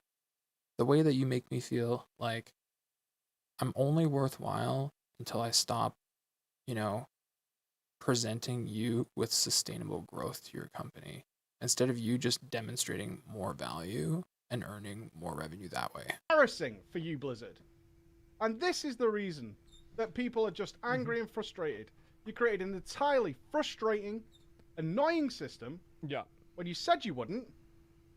Then you made it really boring. Yeah. Then you made it super powerful. And then after all was said and done, you then crushed it into the ground. Embarrassing. Because everybody told you about this stuff before the patch even came out. Well, that's never happened before. See, it's never happened before that Blizzard has introduced a system that was widely unbalanced or wildly unbalanced, and then players told them that before the system was introduced. Besides the initial game. And then the system got introduced, and it turns out that it was imbalanced. That's never happened before. It shows a lack of effort. It shows Yeah. a lack of quality control. Right. A lack of regard for players' time. Mhm. It just comes across to us as players as you don't give a shit. Right. You don't care. You just make us jump through hoops, and then you move the hoops, and you make the hoops smaller. And then when we shout a little too loud, you apologize and expect us to move on. And then you tell us the hoops are pointless. They don't earn you anything anyway. Surprise! It happens time and time and time again. And it's always plagued by problems that players such as myself see within 2 to 3 minutes Right. of checking the system out. Hey Yep. guys, this isn't going to work. It's got this problem, this problem, this problem, this problem. These are glaringly obvious problems. You don't need to be a specialist in game design or a master video games critic to spot these things. And yet there are just people who, as Asmongold likes to say, ride Blizzard's dick so hard that they're willing to just overlook these issues directly and just say like, well, I love the brand and this is the game that I chose, so this is the horse that I backed and I'm going to continue on riding. Yeah. And here we are It's with true. you doing it again. I'm lost for words with the direction that this game constantly goes in. I don't recognize it anymore. I don't. And I'm so sad because the idea is I should grow out of the game and go on to do other things and be tempted by the new biggest thing. Yeah. Right. But that's not what's happened. You've just ran it into the frigging ground for players like me. And I say Yep. for players like me because I'm not speaking for everybody. Right. Players like me are just endlessly frustrated and disgruntled with being treated like this.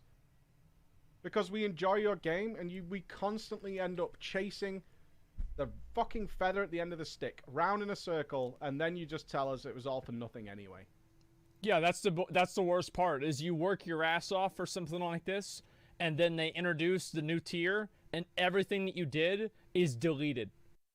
Which is why when so many people were trying to motivate me during my playthrough of just classic WoW, everyone's like, you gotta do Mullen Core, you gotta start doing you gotta do some raids, get into some raids, you gotta get some gear. And I'm like, why? So that I can just get past a certain level and replace it later? Oh, well, but it'll last you until level blah blah blah, and it'll make you better for blah blah and the blah blah, and then you can blah while you blah blah blah. And I'm just like, I like this game, but not as much as you do. Holy moly.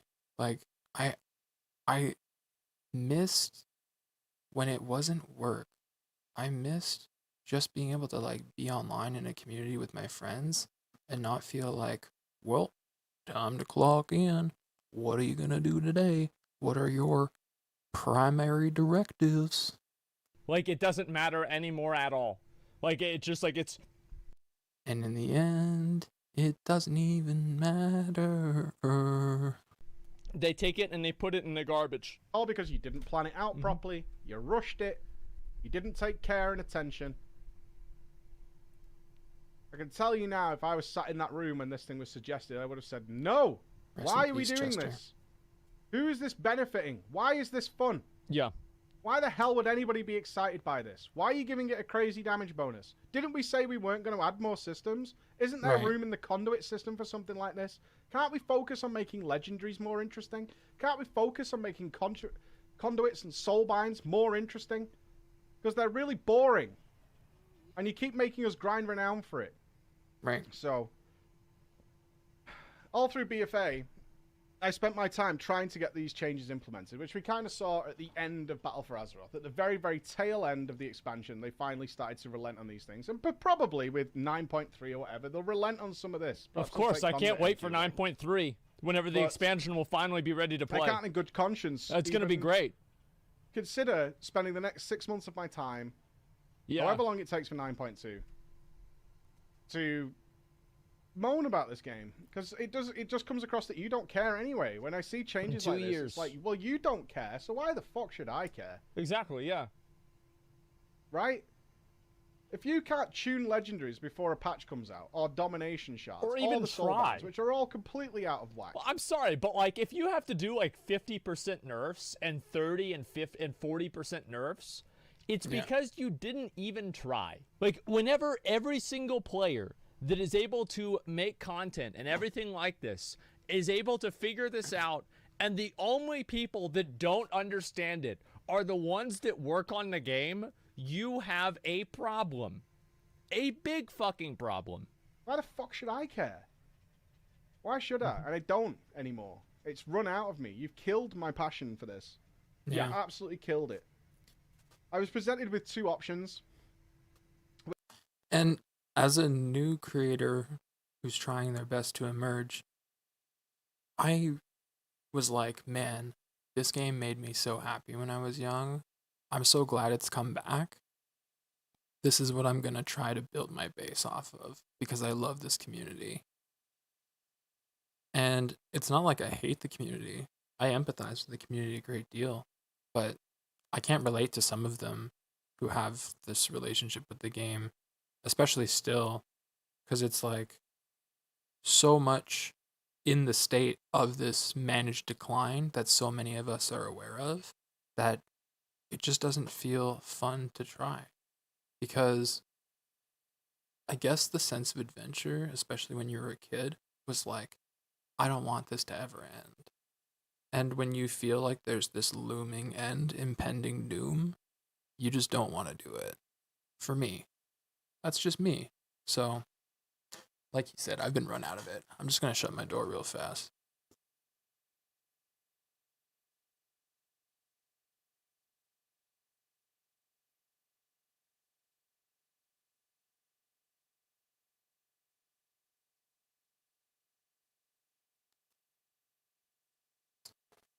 And there are so many things at my disposal to try, to enjoy, to revisit, that I feel like I should be spending my time with that. And there's just too much to be asked of me to be an effective / respected player in WoW, that I just don't feel as compelled to do anything besides play. I played the amount that I wanted to play, and I enjoyed my experience.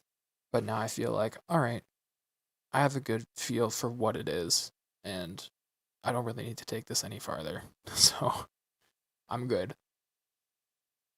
Which is either I spend the next 6 months bitching and moaning, which is somebody who just wants to make videos. It's not satisfying.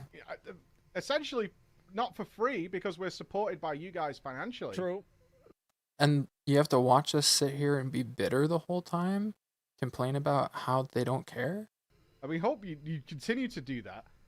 But my channel was demonetized, and the rally of support was entirely because Patreon, we wanted right? to keep pushing, because we loved the game and we wanted to make these videos. We wanted to talk. I want to talk, sit here and nerd out with you about World of Warcraft endlessly. I want to do that because usually we're talking about great, fun stuff. Little fun builds we can do. Classes that are more interesting than they seem to be.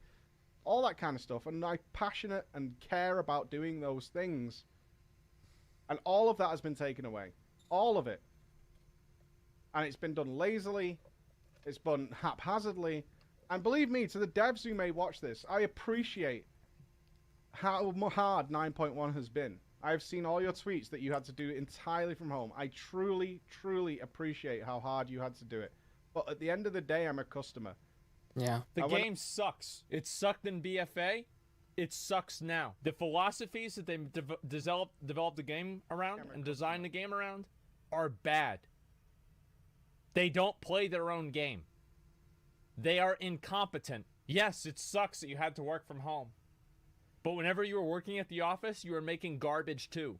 I'm served a half-cooked steak. I don't want to eat it still. I don't care. Like, it's not... I don't care is the wrong word. But I'm not overly... It's not my issue that it was hard to get the meat or the ovens broke or whatever it might be. I still don't want to eat it. I understand that you worked hard on it. I really do.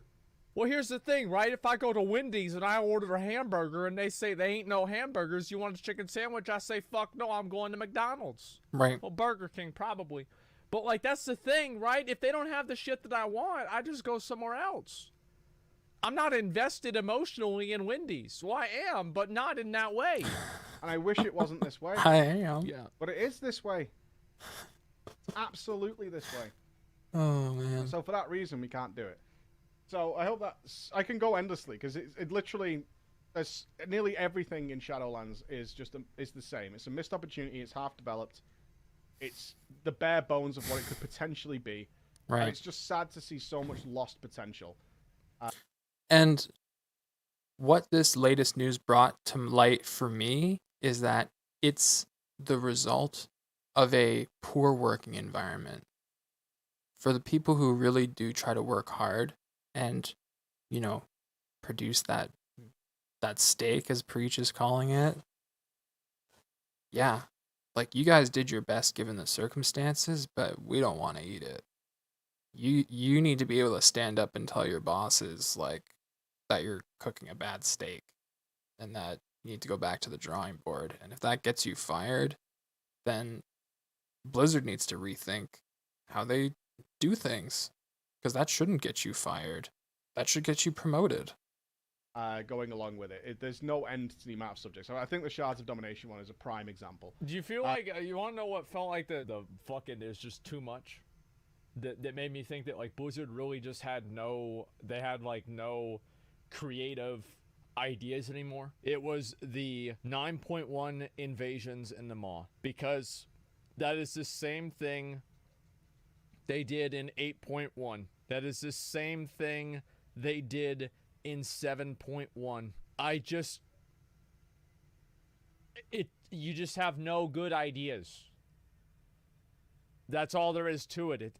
And when you want to talk about having no good ideas as far as plot, hello, Star Wars sequel trilogy, aka the Skywalker saga done over again with new CGI. It's just there are no good ideas. So what are you going to see from us then? Well, there's a few things I still want to do because I care about them, and I think they celebrate the player. Yeah. And I think that's the important distinction that we made in our team meeting where we decided this, because obviously it's extremely scary times. Because, you know, losing a lot of your audience, which is no doubt there are people who only care about World of Warcraft stuff. Yeah. Fine. If that's the only game you ever want to see videos on, okay. Right. Drama time is going to stay because that's a celebration of the players and the silliness that goes on being anonymous in video games. We even include other games in that already. So drama time is going to stay. There are 2 projects with World of Warcraft I would like to finish, which if Preach wanted to actually have longer videos and more content, just add EVE Online into drama time and you'll never run out of content. You won't even need to do any other content at all in your game. Believe celebrate the player. One is the Legacy series, and the fact that I no longer, because what I've been doing for months is I don't stream World of Warcraft. I stream 5 days a week. And we don't stream WoW because it's very boring to watch. It'll go on forever. So Yeah. we do variety. So that meant that for ago. the World of Warcraft stuff, I was then finishing the stream and playing 6 or 7 hours of World of Warcraft afterwards in order to create the YouTube content. Yeah. I'm not going to do that now. So I can have... I consider doing that. That's too much time. You shouldn't have to do that. And World of Warcraft forces that on you. Like, you can't separate it. You have to be doing it, like, at the same time. So I was just constantly streaming it. And I have hours of content. Feel free to check it out on YouTube. And, man, Like, it's just a lot of me being sad. If you kind of like scrub some of those videos, those long streams of me playing WoW, it's me just like grinding. There are moments when I'm very happy and I'm feeling like, ooh, this is cool. But it's so outweighed by the negative aspect of things. The whole time, from the start, realizing, how long is this going to last? They're talking about Wrath of the Lich King, but does that even matter? Is it not just more milking me? Am I even going to have fun? And I keep realizing, no, I'm not. Have that time back, focus on the Legacy series. And I really want to finish when the classes were the best series. We started that last week, and you guys absolutely adored it, and it was fantastic. Mr. So Pandaria and Legion. Easy answer. Problem solved. That series because I think it's super fun. That was and a that short entire video. series and the Legacy series is focused on the players' behavior with these specs and classes, and that's what I find really fun. And plus, I love making them. It's as simple as that. I love making them, and they're not relevant to what's going on in the current day World of Warcraft. It's nothing to do with them in any way. So some of you can say, well, you're not walking the fine line or whatever, but I don't care. That's what I want to make. On top of that, luckily we've been producing or getting ready to launch a second channel. Oh. We always wanted this channel to be the World of Warcraft channel. That's smart. Couldn't see a reason not to do that. That's smart. Is to have the main channel, or what we call the main channel, is the World of Warcraft channel, because there was no reason not to do that. And so we were preparing to create a second channel with the team, and they've been working on that in a while. That'll obviously be coming over here. We're going to make some mistakes. That's the way it goes with launching new styles of content. We are going to make some mistakes. So hopefully you'll ride along with us for that. That's all I can ask for, really. I hope and pray you'll ride along with us and give us a chance. If you're interested in those things, we will look at other MMOs. We are going to look at all sorts of video games. And basically, I'm going to make what I'm passionate about, because That's smart. all the passion is I love for me Breach. for World of Warcraft. Am I quitting the game? I feel like it's obvious that he feels this way, and like I think that a lot of other people feel the same way. It's just sad. Like, in a way, I kind of feel I was being heavily convinced that going the direction of sticking to this category was going to be to my benefit. I'd rather just do what makes me happy and achieve the community and growth on subjects that make me passionate, so that people can see that passion and feel happy to be a part of it. I don't want to just like pigeonhole myself into something and, be stuck feeling sad and people seeing me sad. that way. The real passion that I get out of WoW is playing with you guys, and I know that sounds sappy as fuck, right? But it's true. Like, I like doing the little mount runs together. I like Jibu. Is Jibu on? Well, he's not anymore because he quit the game. But, is whoever the fuck out you monked up on? I remember there's this monk from Proudmoore that would also have lockouts that I could do too. And it's like I had these people, and we had like this extended community and this extended family of people that would play together. And it was like this cool experience. And there's Tiger Panda and Bodegro and all these people, right? Like I can never give that up. I can never replace that. And that's something that transcends patches. It's something that transcends raid tiers. It's something that even transcends expansions. I had a family community when I was first playing the game as a kid. And I think that's what had me so hooked as a kid, was you just wanted to be like online, quote unquote, in the room with your family. You know what I mean? It felt so good. And that good feeling is just, it's diminishing too quickly to feel worthwhile anymore. Something that is a perfect experience. And I do look forward to the day that WoW is good again, but I think that the It'll reason be called why something we else. got Legion is because people would not accept WoD. And I think that people should not accept the bullshit that they're doing in Shadowlands. The only commitment I had was to my team. I put together a raid team to clear Sylvanas Heroic with old mythic raiders from varieties of guilds. Now, I will say I have done that. We did that this evening, just before I recorded this.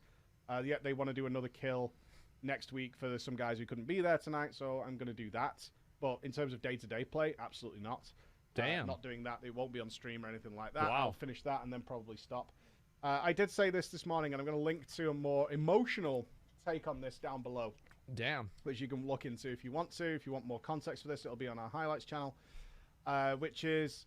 Solar, thanks for 10 subs. If the entire Blizzard culture... I never say never. Appreciate so if that. the entire Blizzard culture comes across like they've done something positive and good, like they managed to fix this atrocious, awful internal situation they've got, and they managed to get their heads out of their asses in terms of what direction this game should go in, and more respect for the players.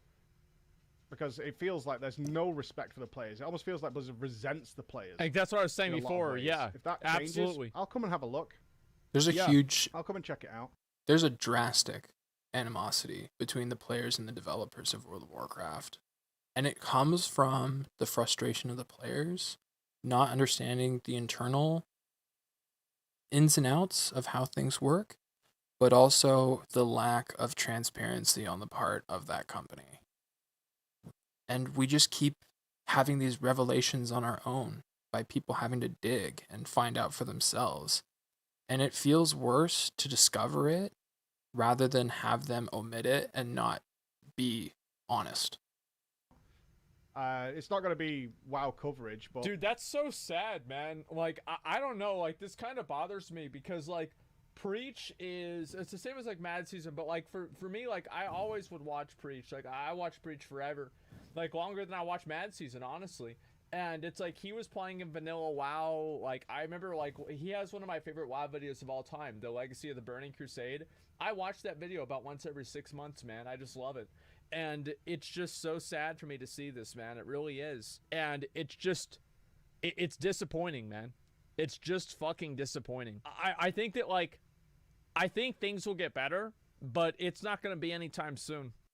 I think that'll be some of the World of Warcraft content that I'll make over the next little while, is reacting to some of the good content from some of these channels that I've unfortunately just let go by. The unfortunate truth for me was World of Warcraft in my household at a young age became like a class 1 drug as far as we were concerned, because I had an older brother who was insanely addicted to the game, could not help his compulsions and desires to play, like staying up all night, his grades failing in school, blah, blah, blah, blah, blah. Terrible. So it just became not a thing in our house anymore. It was just like, you know, this is not worth it. This is not a game. This is you people being obsessed, and I'm not allowing it for my children. So that's it. So I had to leave like early into TBC.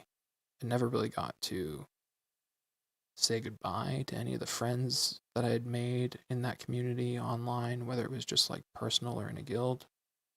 And, you know, then just kind of ended up siding against it, even though I had such a passion for it early on and really enjoyed it. I just had to decide, like, you know, those games are evil for this reason and that reason. And I hate being right so many years later, because the visions of a company taking advantage of people and milking them for their money basically came to fruition. And it's essentially like something that's always been prophesized by effectively my dad. He didn't say it outright, but he just knew, like, this wasn't a good thing. And it was a good thing, and then it got ruined over time. That's the problem. It became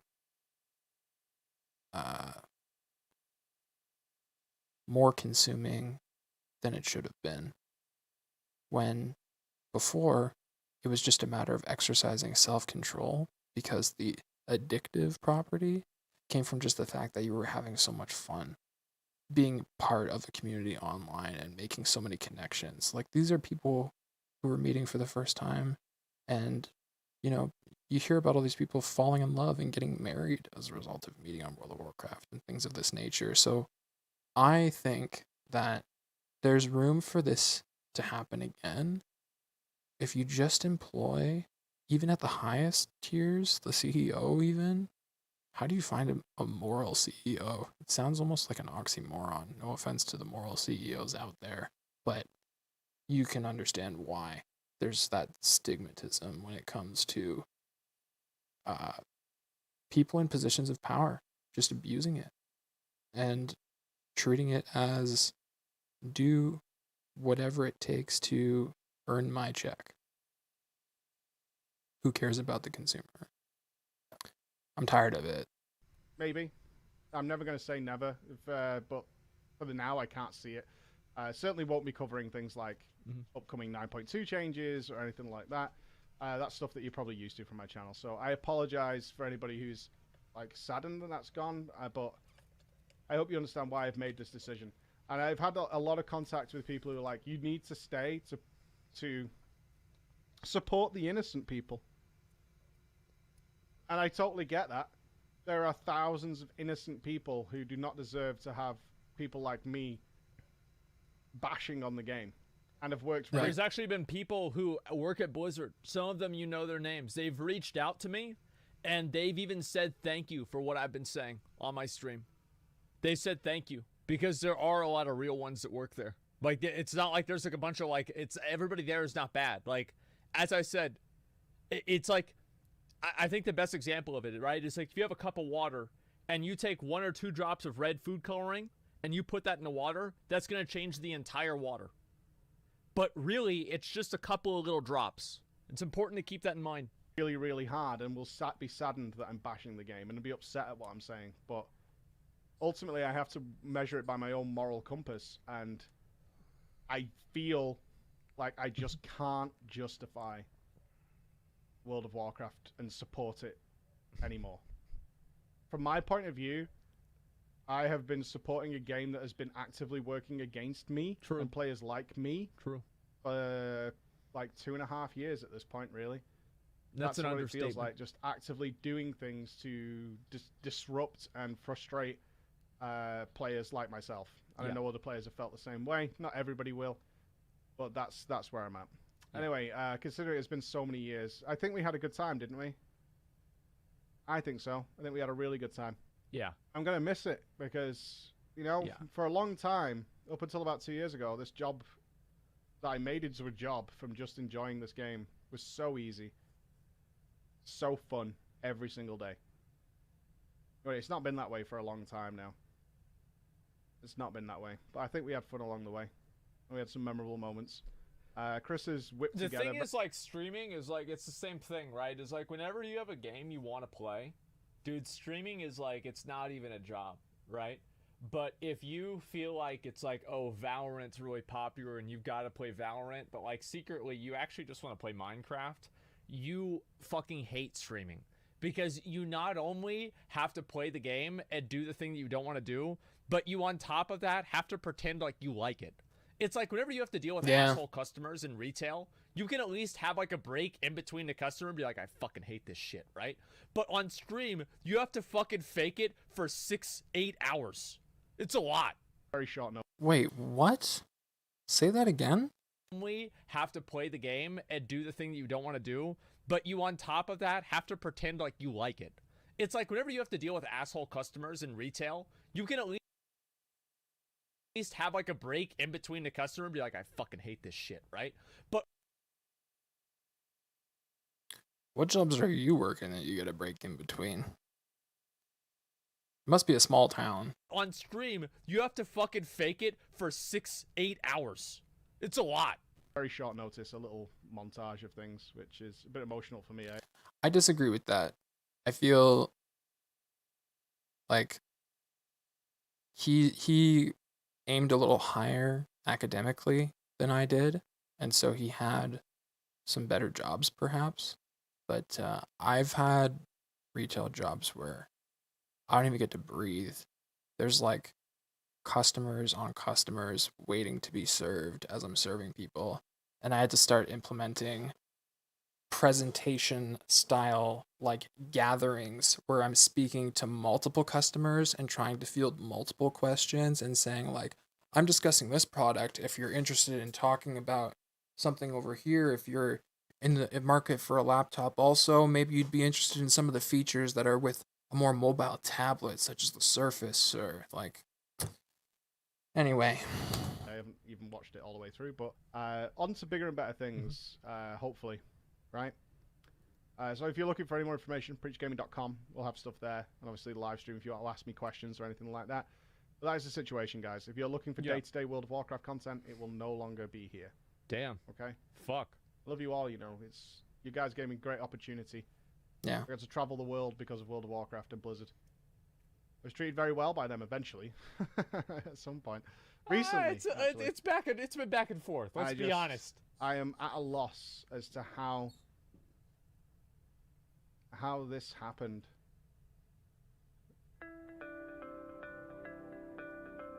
Oh man, he's young. Holla ballers! What's going on? And welcome to Preach! Holla ballers. Preach. Blizzard used to make bosses that had just really stupid mechanics. They made things that were just fun. You guys know I love a good story.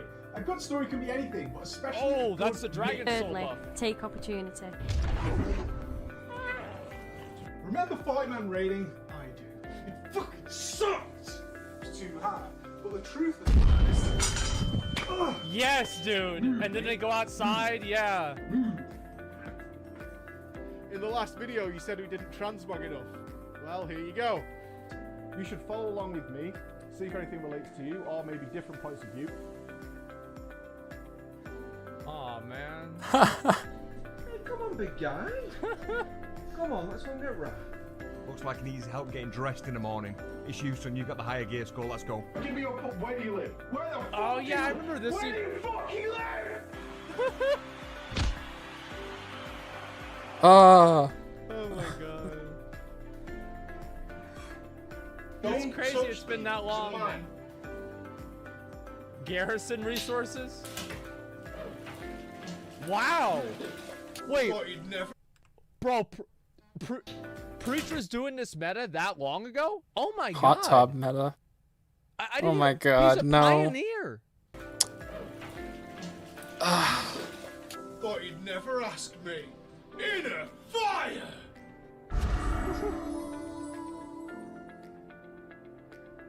We're not gonna bring the shit races, Howie. Whoa! Whoa! The spirits! Oh yeah. Island expeditions. Remember that, dude? Those were the He days, tucks man. me in every night. Dude, island expeditions. Those were the Forum days. man is here to solve your problems. I'm sorry, Fuck you, I man. don't You trying to speak fuck me Japanese. on the stream? You trying to make me look like a fucking dickhead? Woo! Fucking awesome! Big Aw. Yep. We watched that Now one on we've got stream. Fucking kill Yep. you, Chris! I swear. We to watched that one on God. stream, man. That's the bit. Once per week. So far away! It's on the other side of the roof, bro! It does feel like in the Shadowlands Blizzard went out of the way to disrupt you guys. No, Chris! Yes, they did. No! Give me the mouse! Mana pearls from Nashtatar as an inspiration. Oh.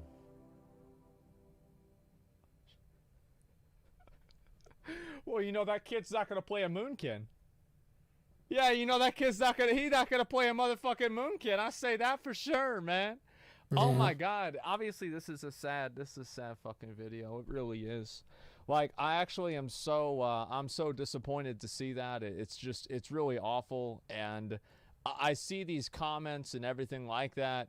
It's just depressing, man. It's just fucking depressing to see this. Yeah. Yeah. Nightshell, thank you so much for the follow. Welcome to the Dapper community. Tip of the top hat to you. I appreciate you, man. I think my dad's just adjusting his car. What is he doing?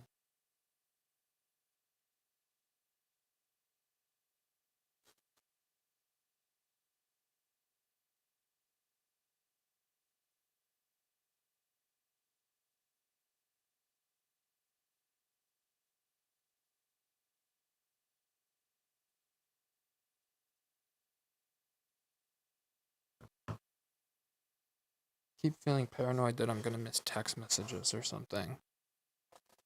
Because he's just been like up to a bunch of stuff. But what do we have left in our queue here? Oh, that's right. Apparently there was a Blizzard photos leak. So I'm very curious about that.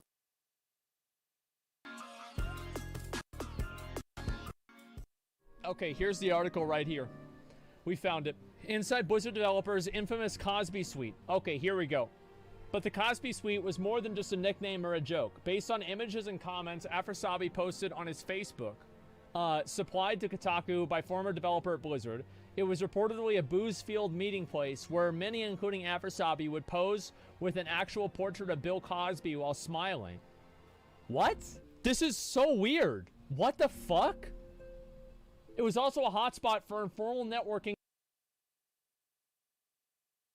What the fuck is this? Are you serious?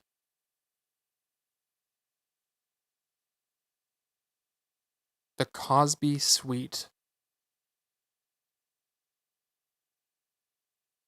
What the fuck, dude? That's so creepy.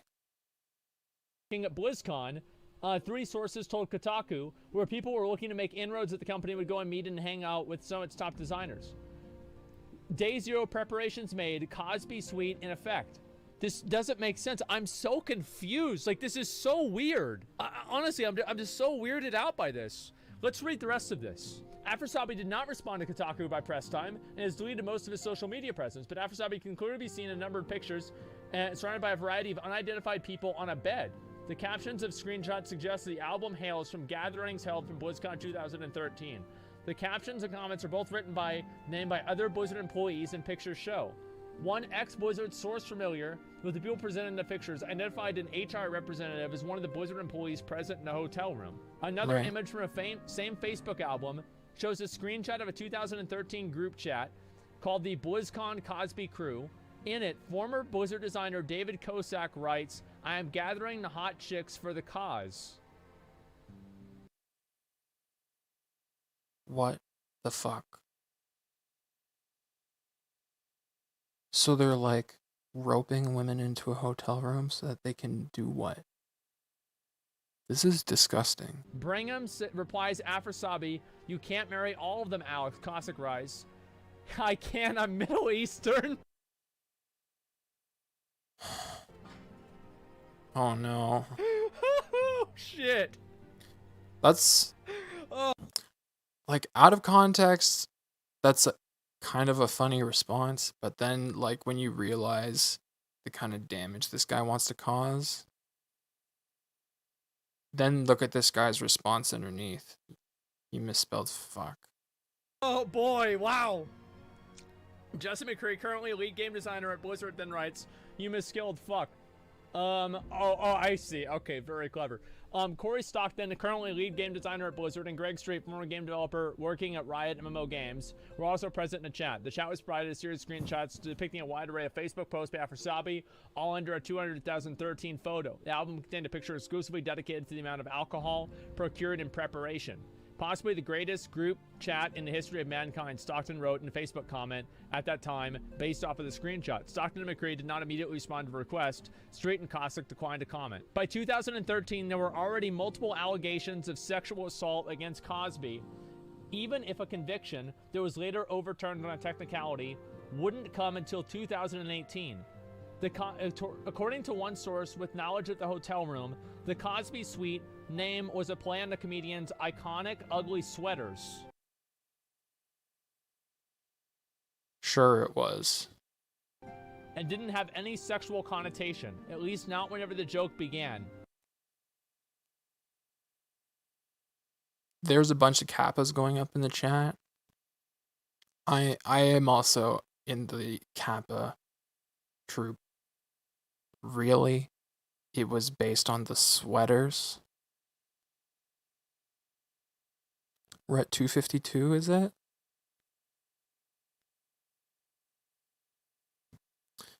Yeah, man. Look at all those fucking ugly sweaters. Ugh. Like, you guys are just, you know...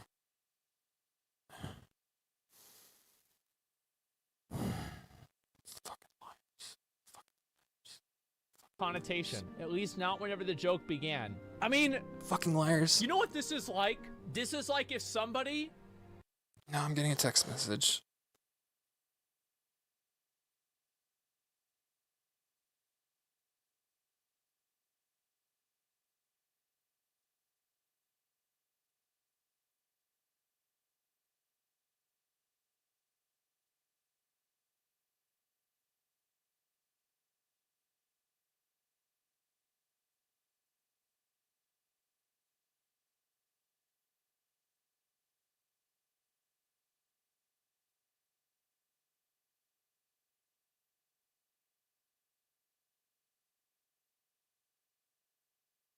another text message incoming, so I'm just gonna pause and then we'll just have to edit this later.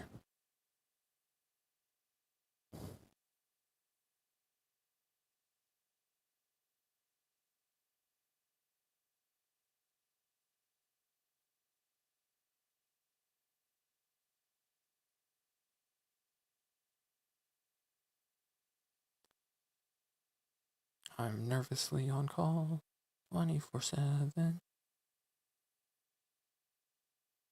Cool. Alright then.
Okay, it's not so bad. Most people are feeling like, hey, we've surpassed the virus. It's over. We get to move on and go back to normal life now. I don't feel that way, but I also don't have like this huge paranoia. I have been saying I have gotten my second vaccination, so on top of that, they got me some masks that cover my beard. So that was a nice gesture. But I was just asking them, are there good masks that you can like wash without having the worry of mold or getting sick and stuff like that? Because I don't necessarily want like a cloth mask, but some kind of material where it's reusable and antimicrobial. I'll have to research that. Where were we in terms of context? Let's get back into this here.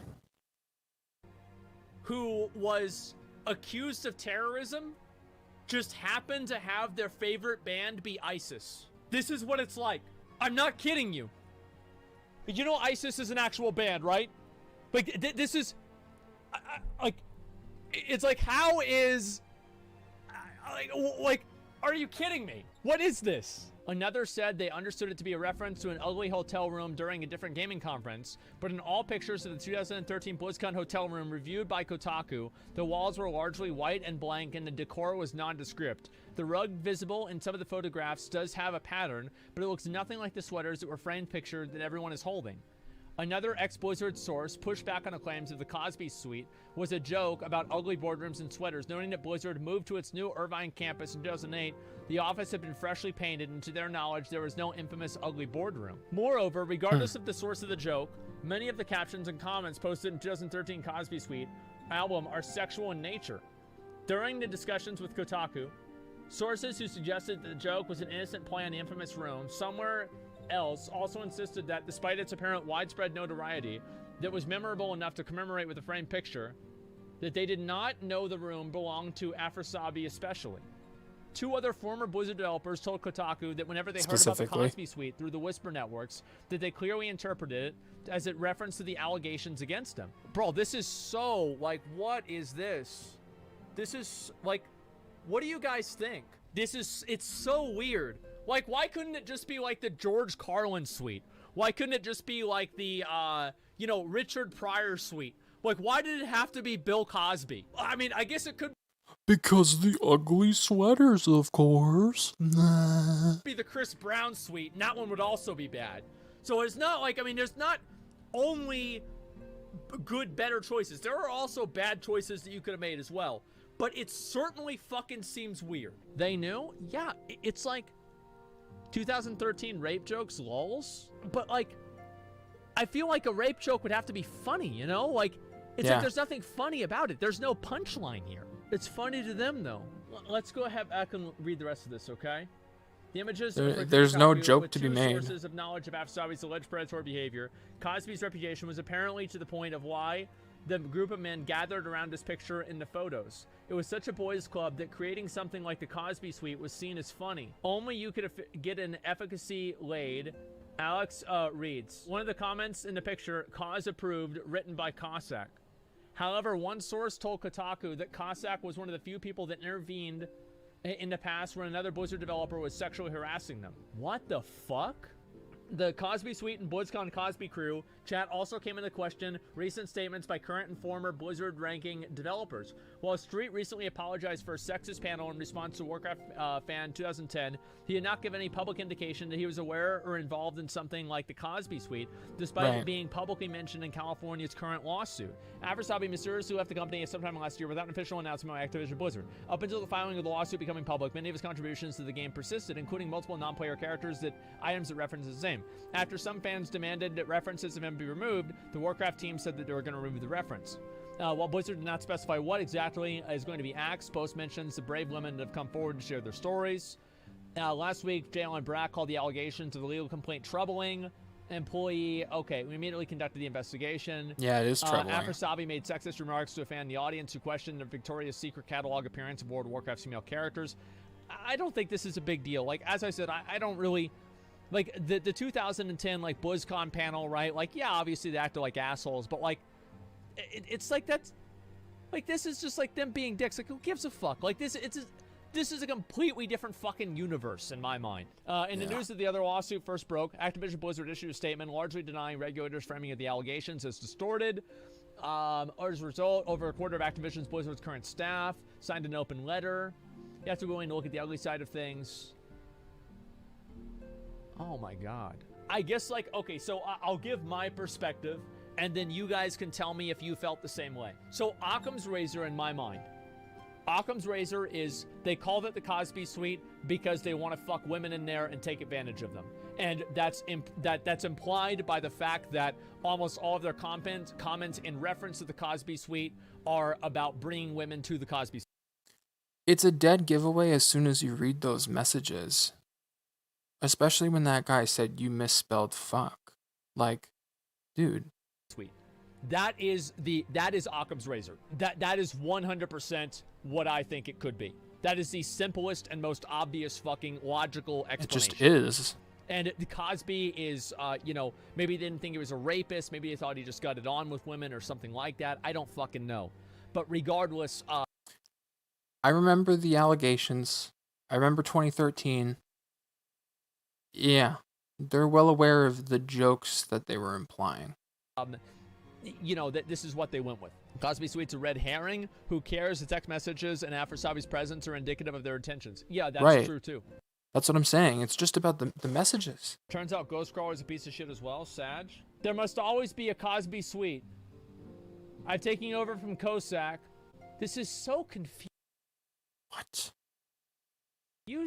It just feels like weird, right? So there's a lot of guys that are like really famous womanizers, right? Like you can have like Frank Sinatra, plenty of other people. I think Frank Sinatra is the first one that comes to mind, right?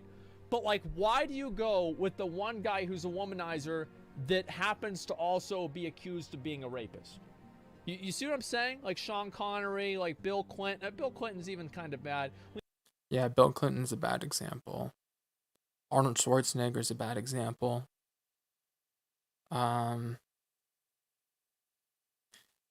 It's not always the most desirable character, is it? Leonardo DiCaprio, like, I mean, yeah, and he's accused back in the 80s as well.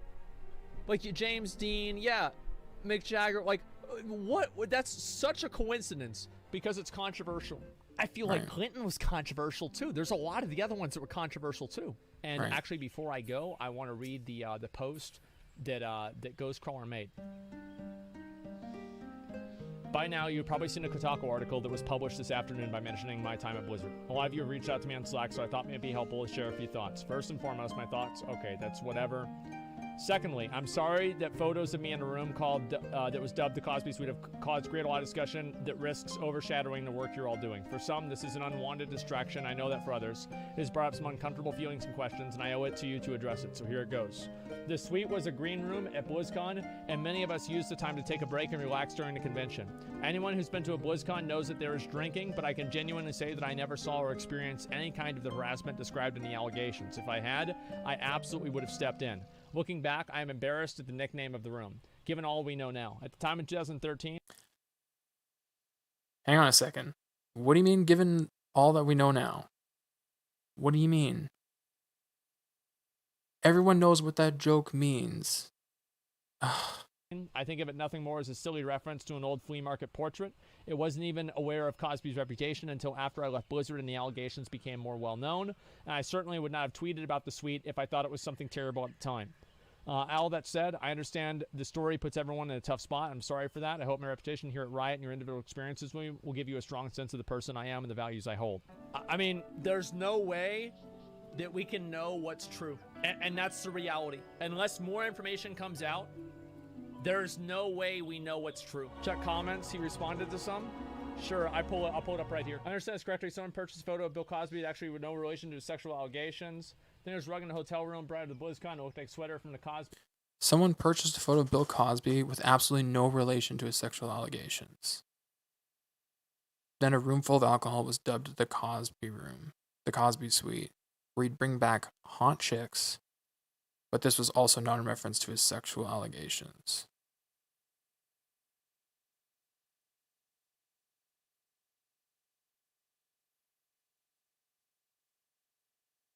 The article was a little confusing about that point. I will try to address this. True. You know what? Actually, just upon further research, the allegations of Bill Cosby don't really come to light, most especially until Hannibal Buress in October 2014 alludes to Cosby's covert sexual misbehavior. Thereafter, many additional claims were made.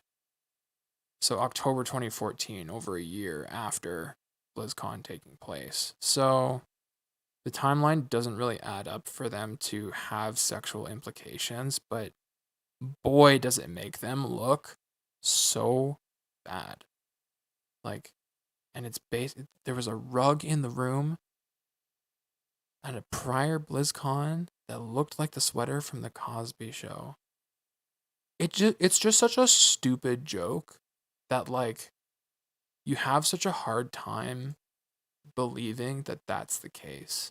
It feels more like there has always been, like, allegations or whispers, because they're in California, so maybe there are whispers through the grapevine that, you know, he's always kind of been that way, and those whispers have caught back to them, and they're just aware of it, and they think he's not a great guy, so or maybe they respect what he does, I don't know, but,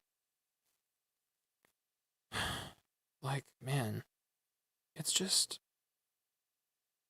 all so saddening. Show. Let's just finish this. That's where the name came from. The article was a little confusing about that point. I will try to adjust the chat in just a second. I mean, it's impossible to know. That's what it comes down to. It's impossible to know. I've been invited to bro chats, but I didn't take part in anything. It's nothing. Yeah. The thing is, like, there's, like, so many verticals to this that it's really hard to know if he was like implicated in this or not, or if he was just okay with like kind of being adjacent to it. So like, for example, I think that hooking up with somebody at BlizzCon, a dev hooking up with somebody at BlizzCon that's not an employee, Right. this is not the end of the world. This is not that bad. But there's a lot of other things besides that that are bad. It's too weird, man. Yeah, it's very weird. Like, so here's what I think he means, okay? I think that he knows that they use that room to hook up with other girls at the convention. But what he's saying is that he doesn't know about any of the stuff that was said in the lawsuit, which are two different things, to be fair. Even if there was, you know, he had nothing to do with it, this makes him look really, really bad. Like, at the very, very minimum, it makes him look really, really bad. Craziness.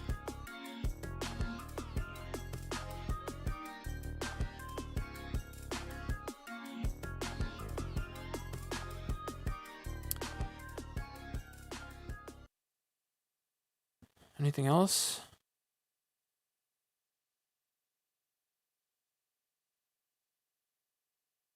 Black Rifle Coffee Company threatens to dox Alex Jones. Oh my god. That's kind of scary.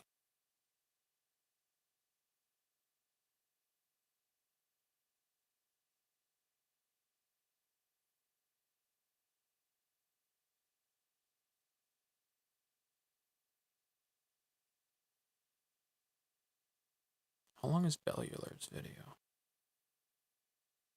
13 minutes? I want to hear what he has to say about this.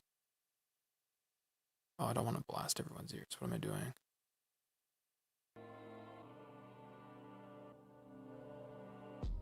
Okay, let's get this bad boy up and running. Go through Yikes. Team 2's statement regarding Blizzard's latest big old. I was going to say carafe of issues. Then I was like, what, Stream carafe? content live. How do I do this? Windows P. By the way, I didn't say how do I do this is like an actual question. I was like, you know. No, he's a boomer. He doesn't even know what computers are. Don't trust him. All right, a message from the World of Warcraft team. Now, I will say, just a bit of context before I go into this. I have heard from multiple people that Team 2 is basically going rogue with its own statement, like against Activision. Maybe this is that. Who knows? But let's take a look. A message from the World of Warcraft team. It was clear from our team conversations that we wanted to put forth a statement that was representative of the World of Warcraft team sentiments. We asked all team members to send us their suggestions and feedback on how to best address the community, and this is the result. Fair enough. Big message from all the team. Past days have been a time of reflection for the World of Warcraft team, spent in conversation and contemplation full of sadness, pain, anger, but also hope and resolve. You know, I do believe that to be true. As we heed the brave women who have come forward to share their experiences, we stand committed to taking the actions necessary to ensure we are providing an inclusive, welcoming, and safe environment both for our team and our players in Azeroth. Yeah. Those of us in leadership understand that it is not our place to judge when we have achieved our goals, but rather for our team and community to let us know when we still have more to do. I don't like bringing video game things in, given the context of this statement, but I wish they would do that for player feedback. I know, right? But certainly this is correct. That is a good read of leadership, and certainly, you know, I can't say anything specific. I've just heard a few people talk about how Ian has conducted himself throughout all of this bullshit internally, and it's generally stuff that's like, you know what, actually, good job, Ian. You've stood up for your people. It seems to have stepped up when his role as leader's been been needed. Now there is the whole thing of, you know, here, like, okay, but is there still problem people there? What's going on? You know, who knew about what? Did WoW team leadership know there was problems? I mean, most WoW team members knew that, say, a certain C-suite person is a big coke fiend. Yeah. You know, sniffy sniff. You know, most people at Blizzard knew about Alex. There's a few other stories where most people at Blizzard knew. It's just like, you know, any of those, you know, too much drinking in the office. Terrible. It's like, there's lots of gray area things where it's like, we can't know. we can't know without like fully diving into the team. How do you operate under that personality? This macho guy who drinks excessively and does cocaine, and just, if you're a woman, you're just like a piece of meat for his pleasure. Unless you're like overweight or ugly. Oh, fuck this dude. But there is just always that thing. You see Chris Metzon's statement from earlier, and you're like, yeah, but Chris, I mean, you looked pretty chummy with Alex Afrasabi at, even one of those BlizzCons, right? Like, how did you not know? Yeah. Or, that story of the person who was at Frank Pierce's executive suite, along with Alex Afrasabi and his sister and a bunch of Blizzard execs. And it's like, well, clearly these people all knew. Yeah. So it's like there's just always those bits, and I imagine that's the stuff that has indeed created the anger, sadness, and pain for people on the WoW team. While we turn to our team for guidance in our internal work to protect marginalized groups and hold accountable those who threaten them, we also want to take immediate action in Azeroth to remove references that are not appropriate from for our world. This work has been underway, and you will be seeing several such changes to both Shadowlands and WoW Classic in the coming days. Wonder. The Alex Afrasabi references, gone.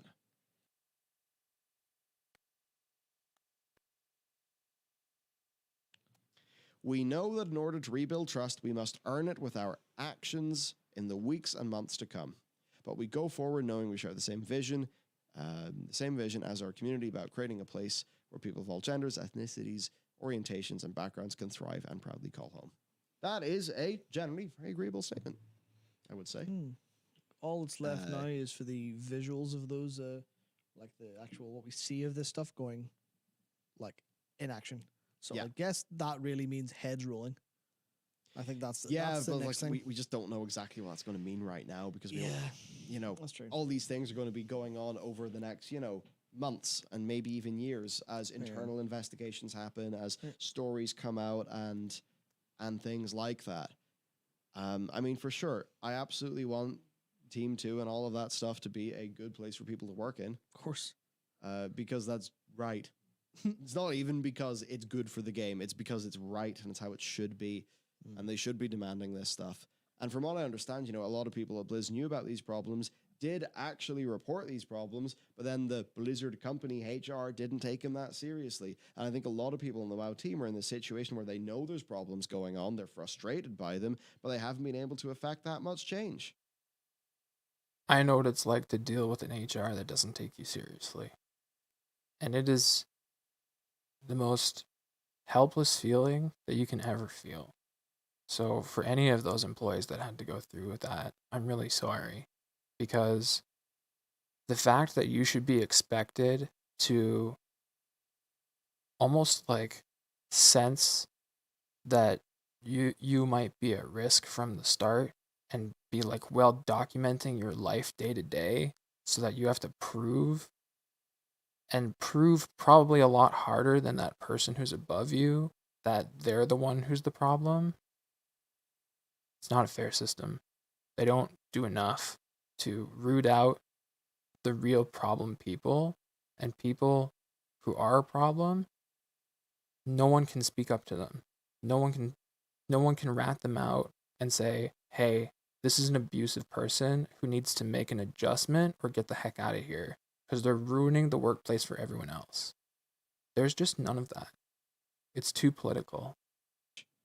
Because, but then it's like, they also still like World of Warcraft, but like it's their job. They can't really just quit. And, because they're all going through the trenches together, they're going to feel like, oh, well, if I quit, I'm going to, leave my mates behind and, stuff like that. Right. It's interesting. Like, maybe I'm having a different read in this just because I know the context of this potentially being a statement that is the World of Warcraft development team going a bit rogue, and that Activision Blizzard actually didn't really want them to do that. Yeah. That could be the case, or this could be a sanitized version of what they truly wanted to post. Because, maybe it's a situation of, yeah, sorry, we caught wind of this, and, you guys don't have access to the Twitter account. Like, I don't know. It's like, are you ever going to be seeing a whole bunch of the old justice or whatever going on in a statement like this? No, something like this is always going to be a statement of intent and that kind of thing. But at the same, time, it's like, this is all well and good. And I'm sure for loads of Blizzard staff, this is all well and good. But all they actually want to see is, far more action. Far more like, did these people know? Right. Yeah, What's I think going on?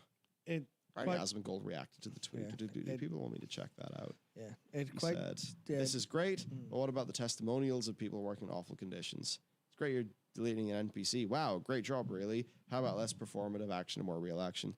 Yeah, like true and fair enough. I think for the Alex thing, though, it's just that Alex was like so clearly a smarmy slime ball that they're Right. like, hang on, we must remove this guy from the game. Now, there's also a lot of people bring up Swifty. All I know with Swifty is there was a whole bunch of allegations of, the big sex and stuff and it being improper, but then a whole bunch of people called the person into question, and I think Swifty's, like, I have literally not looked into any of this, other than I have an understanding that the community is, I think, generally, like, sort of Swifty's, his name is clear. Yep. But his NPC's not back in the game. And I suppose people also think about, the voice actor for Kelthus. Quentin Flynn. He got done so dirty. Yeah, where from what I understand, there was a whole bunch of allegations against him. Then I believe those were like disproven or something. So but he didn't get back in the game. They hastily recast him, and now it's just awkward and weird. Yeah, they recast him basically instantly, based on allegations from one person, which Instead of actually, waiting like, for the verdict. allegations from one person is not a disparagement, because all it takes is allegations from one person to be correct to actually be indicative of what he's done. But in this case, the allegations were very quickly cleared. Context for things that were called into question were provided, and then the person was from his side when he gave his understanding of events. The person was someone who'd stalked him for years and was of generally very disreputable character who was a proven liar. Okay, and right. I don't know if what she was saying was specifically proven to be lies, but my understanding of it is Quentin Flynn hasn't done anything wrong, basically. But there's never going to be, there's never going to be anything there. So it feels like, from the general World of Warcraft team, it feels like if the same swiftness isn't brought to bear on their own, or those wrongs aren't righted, then it rings a bit hollow, which I think is maybe not entirely fair, because action does take time. But if action doesn't take time internally, but it takes time for external people, then... Well, it's because if it's for external people, then that's managing risk as a business, Yeah. which is very different to how this is going to be handled. Yeah. You could say, unfortunately. Yeah. And I think why this rings a bit hollow is, to some people, I know that this exists. Like, I have heard people say that, this is what they've heard from people who, were on the big call and are in Team 2, active members right now, that basically everyone there is fucking furious over this, and is especially furious at Fran Townsend and, the Activision Blizzard sort of king people, and, the official sort of legal statement that Activision Blizzard released. But I suppose whatever happened, they weren't able to basically say that much. But I mean, this team is also walking out of work tomorrow. Yeah. So, they are backing up with some action.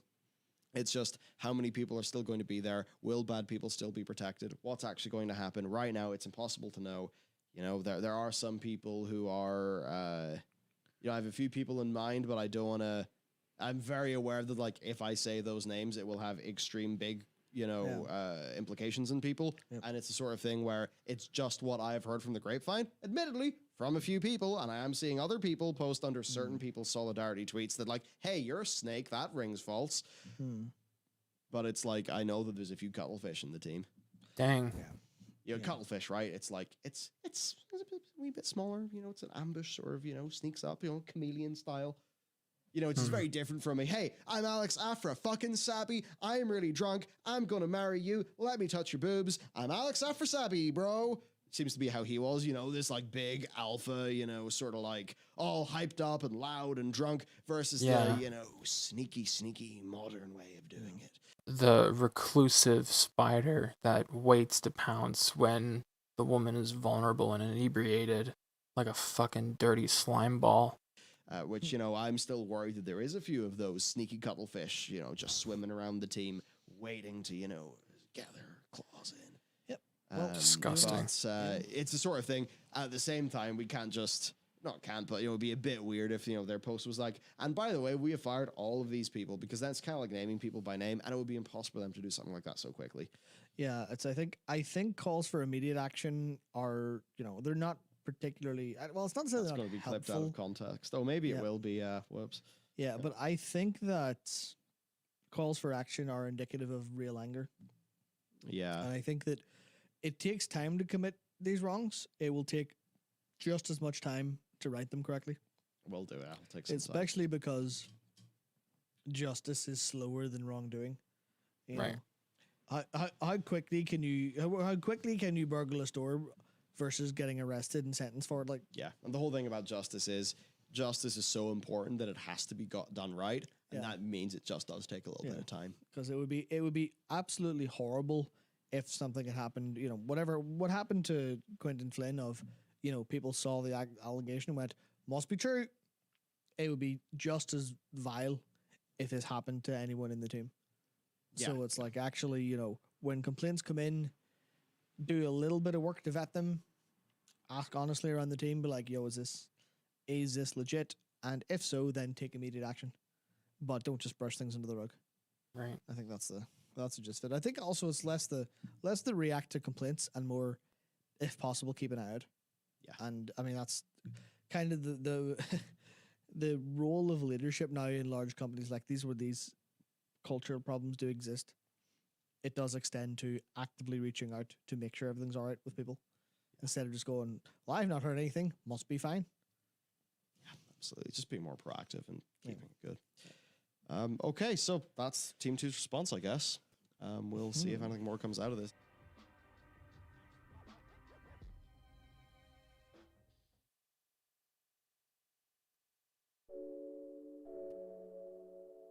Yeah, I just, I don't know what to say about it all, but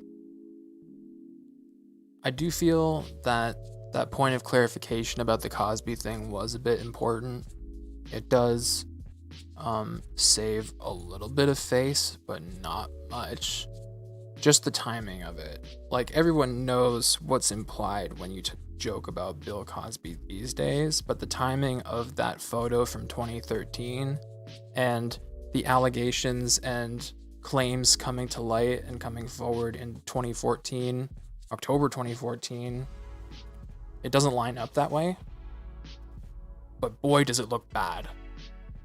And boy, is that a good spin for journalists to really, you know, get clicks, which is obviously what sensationalized that element of the story.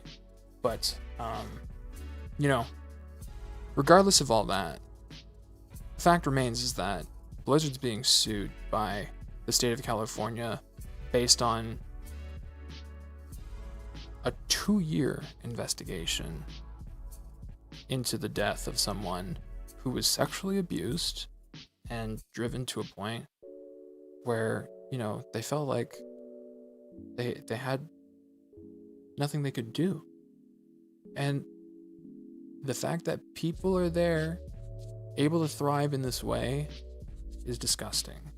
They need to instill a culture that says, if we catch you doing this, you're out of here. And I guess the problem is that maybe there's people high up who have this Alex Afrasabi nature and are willing to let it slide.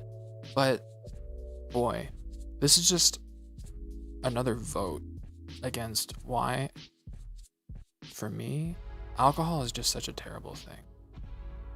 It's so easy to abuse by people, and it causes them to go to some of the darkest places and do some of the most terrible things that I think if they took a moment to realize the implications, not only for themselves, but of the people that they're victimizing, they would think twice before, you know, they participated in one of these fucking cubicle crawl things.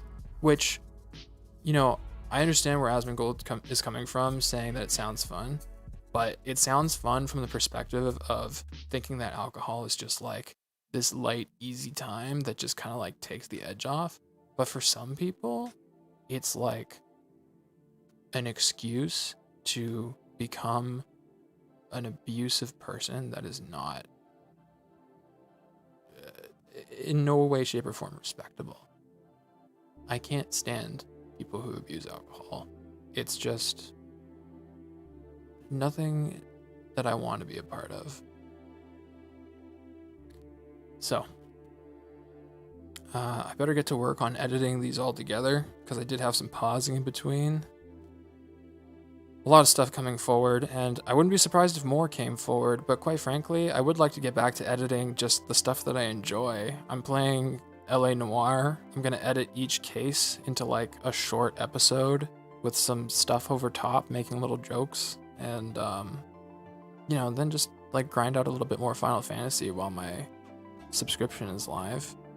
But then I'm also shifting gears into developing my website and learning more coding, just as like an invaluable skill that's going to enable me to be self-employed from home, because that's what I want long term. Even if I do find a part-time job in the area, like just doing some menial labor, I want to be able to apply my spare time into developing my marketable skills as a programmer, as a online personality, and as an entertainer / actor, if you will. So I'm looking forward to all these aspirations of mine and how I progress through them, and I appreciate people hanging out with me and joining me along the way. I'm sorry that, those who really enjoyed me playing WoW and being almost like a WoW channel, I'm sorry if that's not what this is going to be anymore, but I've been saying that from the start, is that I've never wanted to be a WoW channel.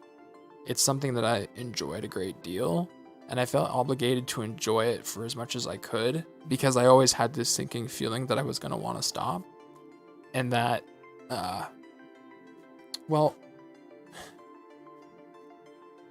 guess I just wanted to enjoy it while I was paying for it, but even now, while I have game time left, I'm just kind of exhausted by it. So, the burnout, the failed promises, the shady dealings of the in-game store and all this jazz, and now this.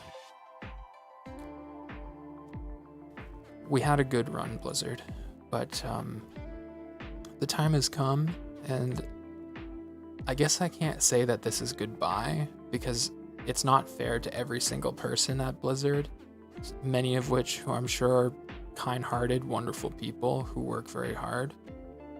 But it's just kind of like a see you later for me, because I want to spend my time doing things that are going to not only make me happy, but, certainly help me avoid me feeling sad. And I don't know, I feel daunted when I think about hitting that play button. That's not a good feeling. So, what can I say?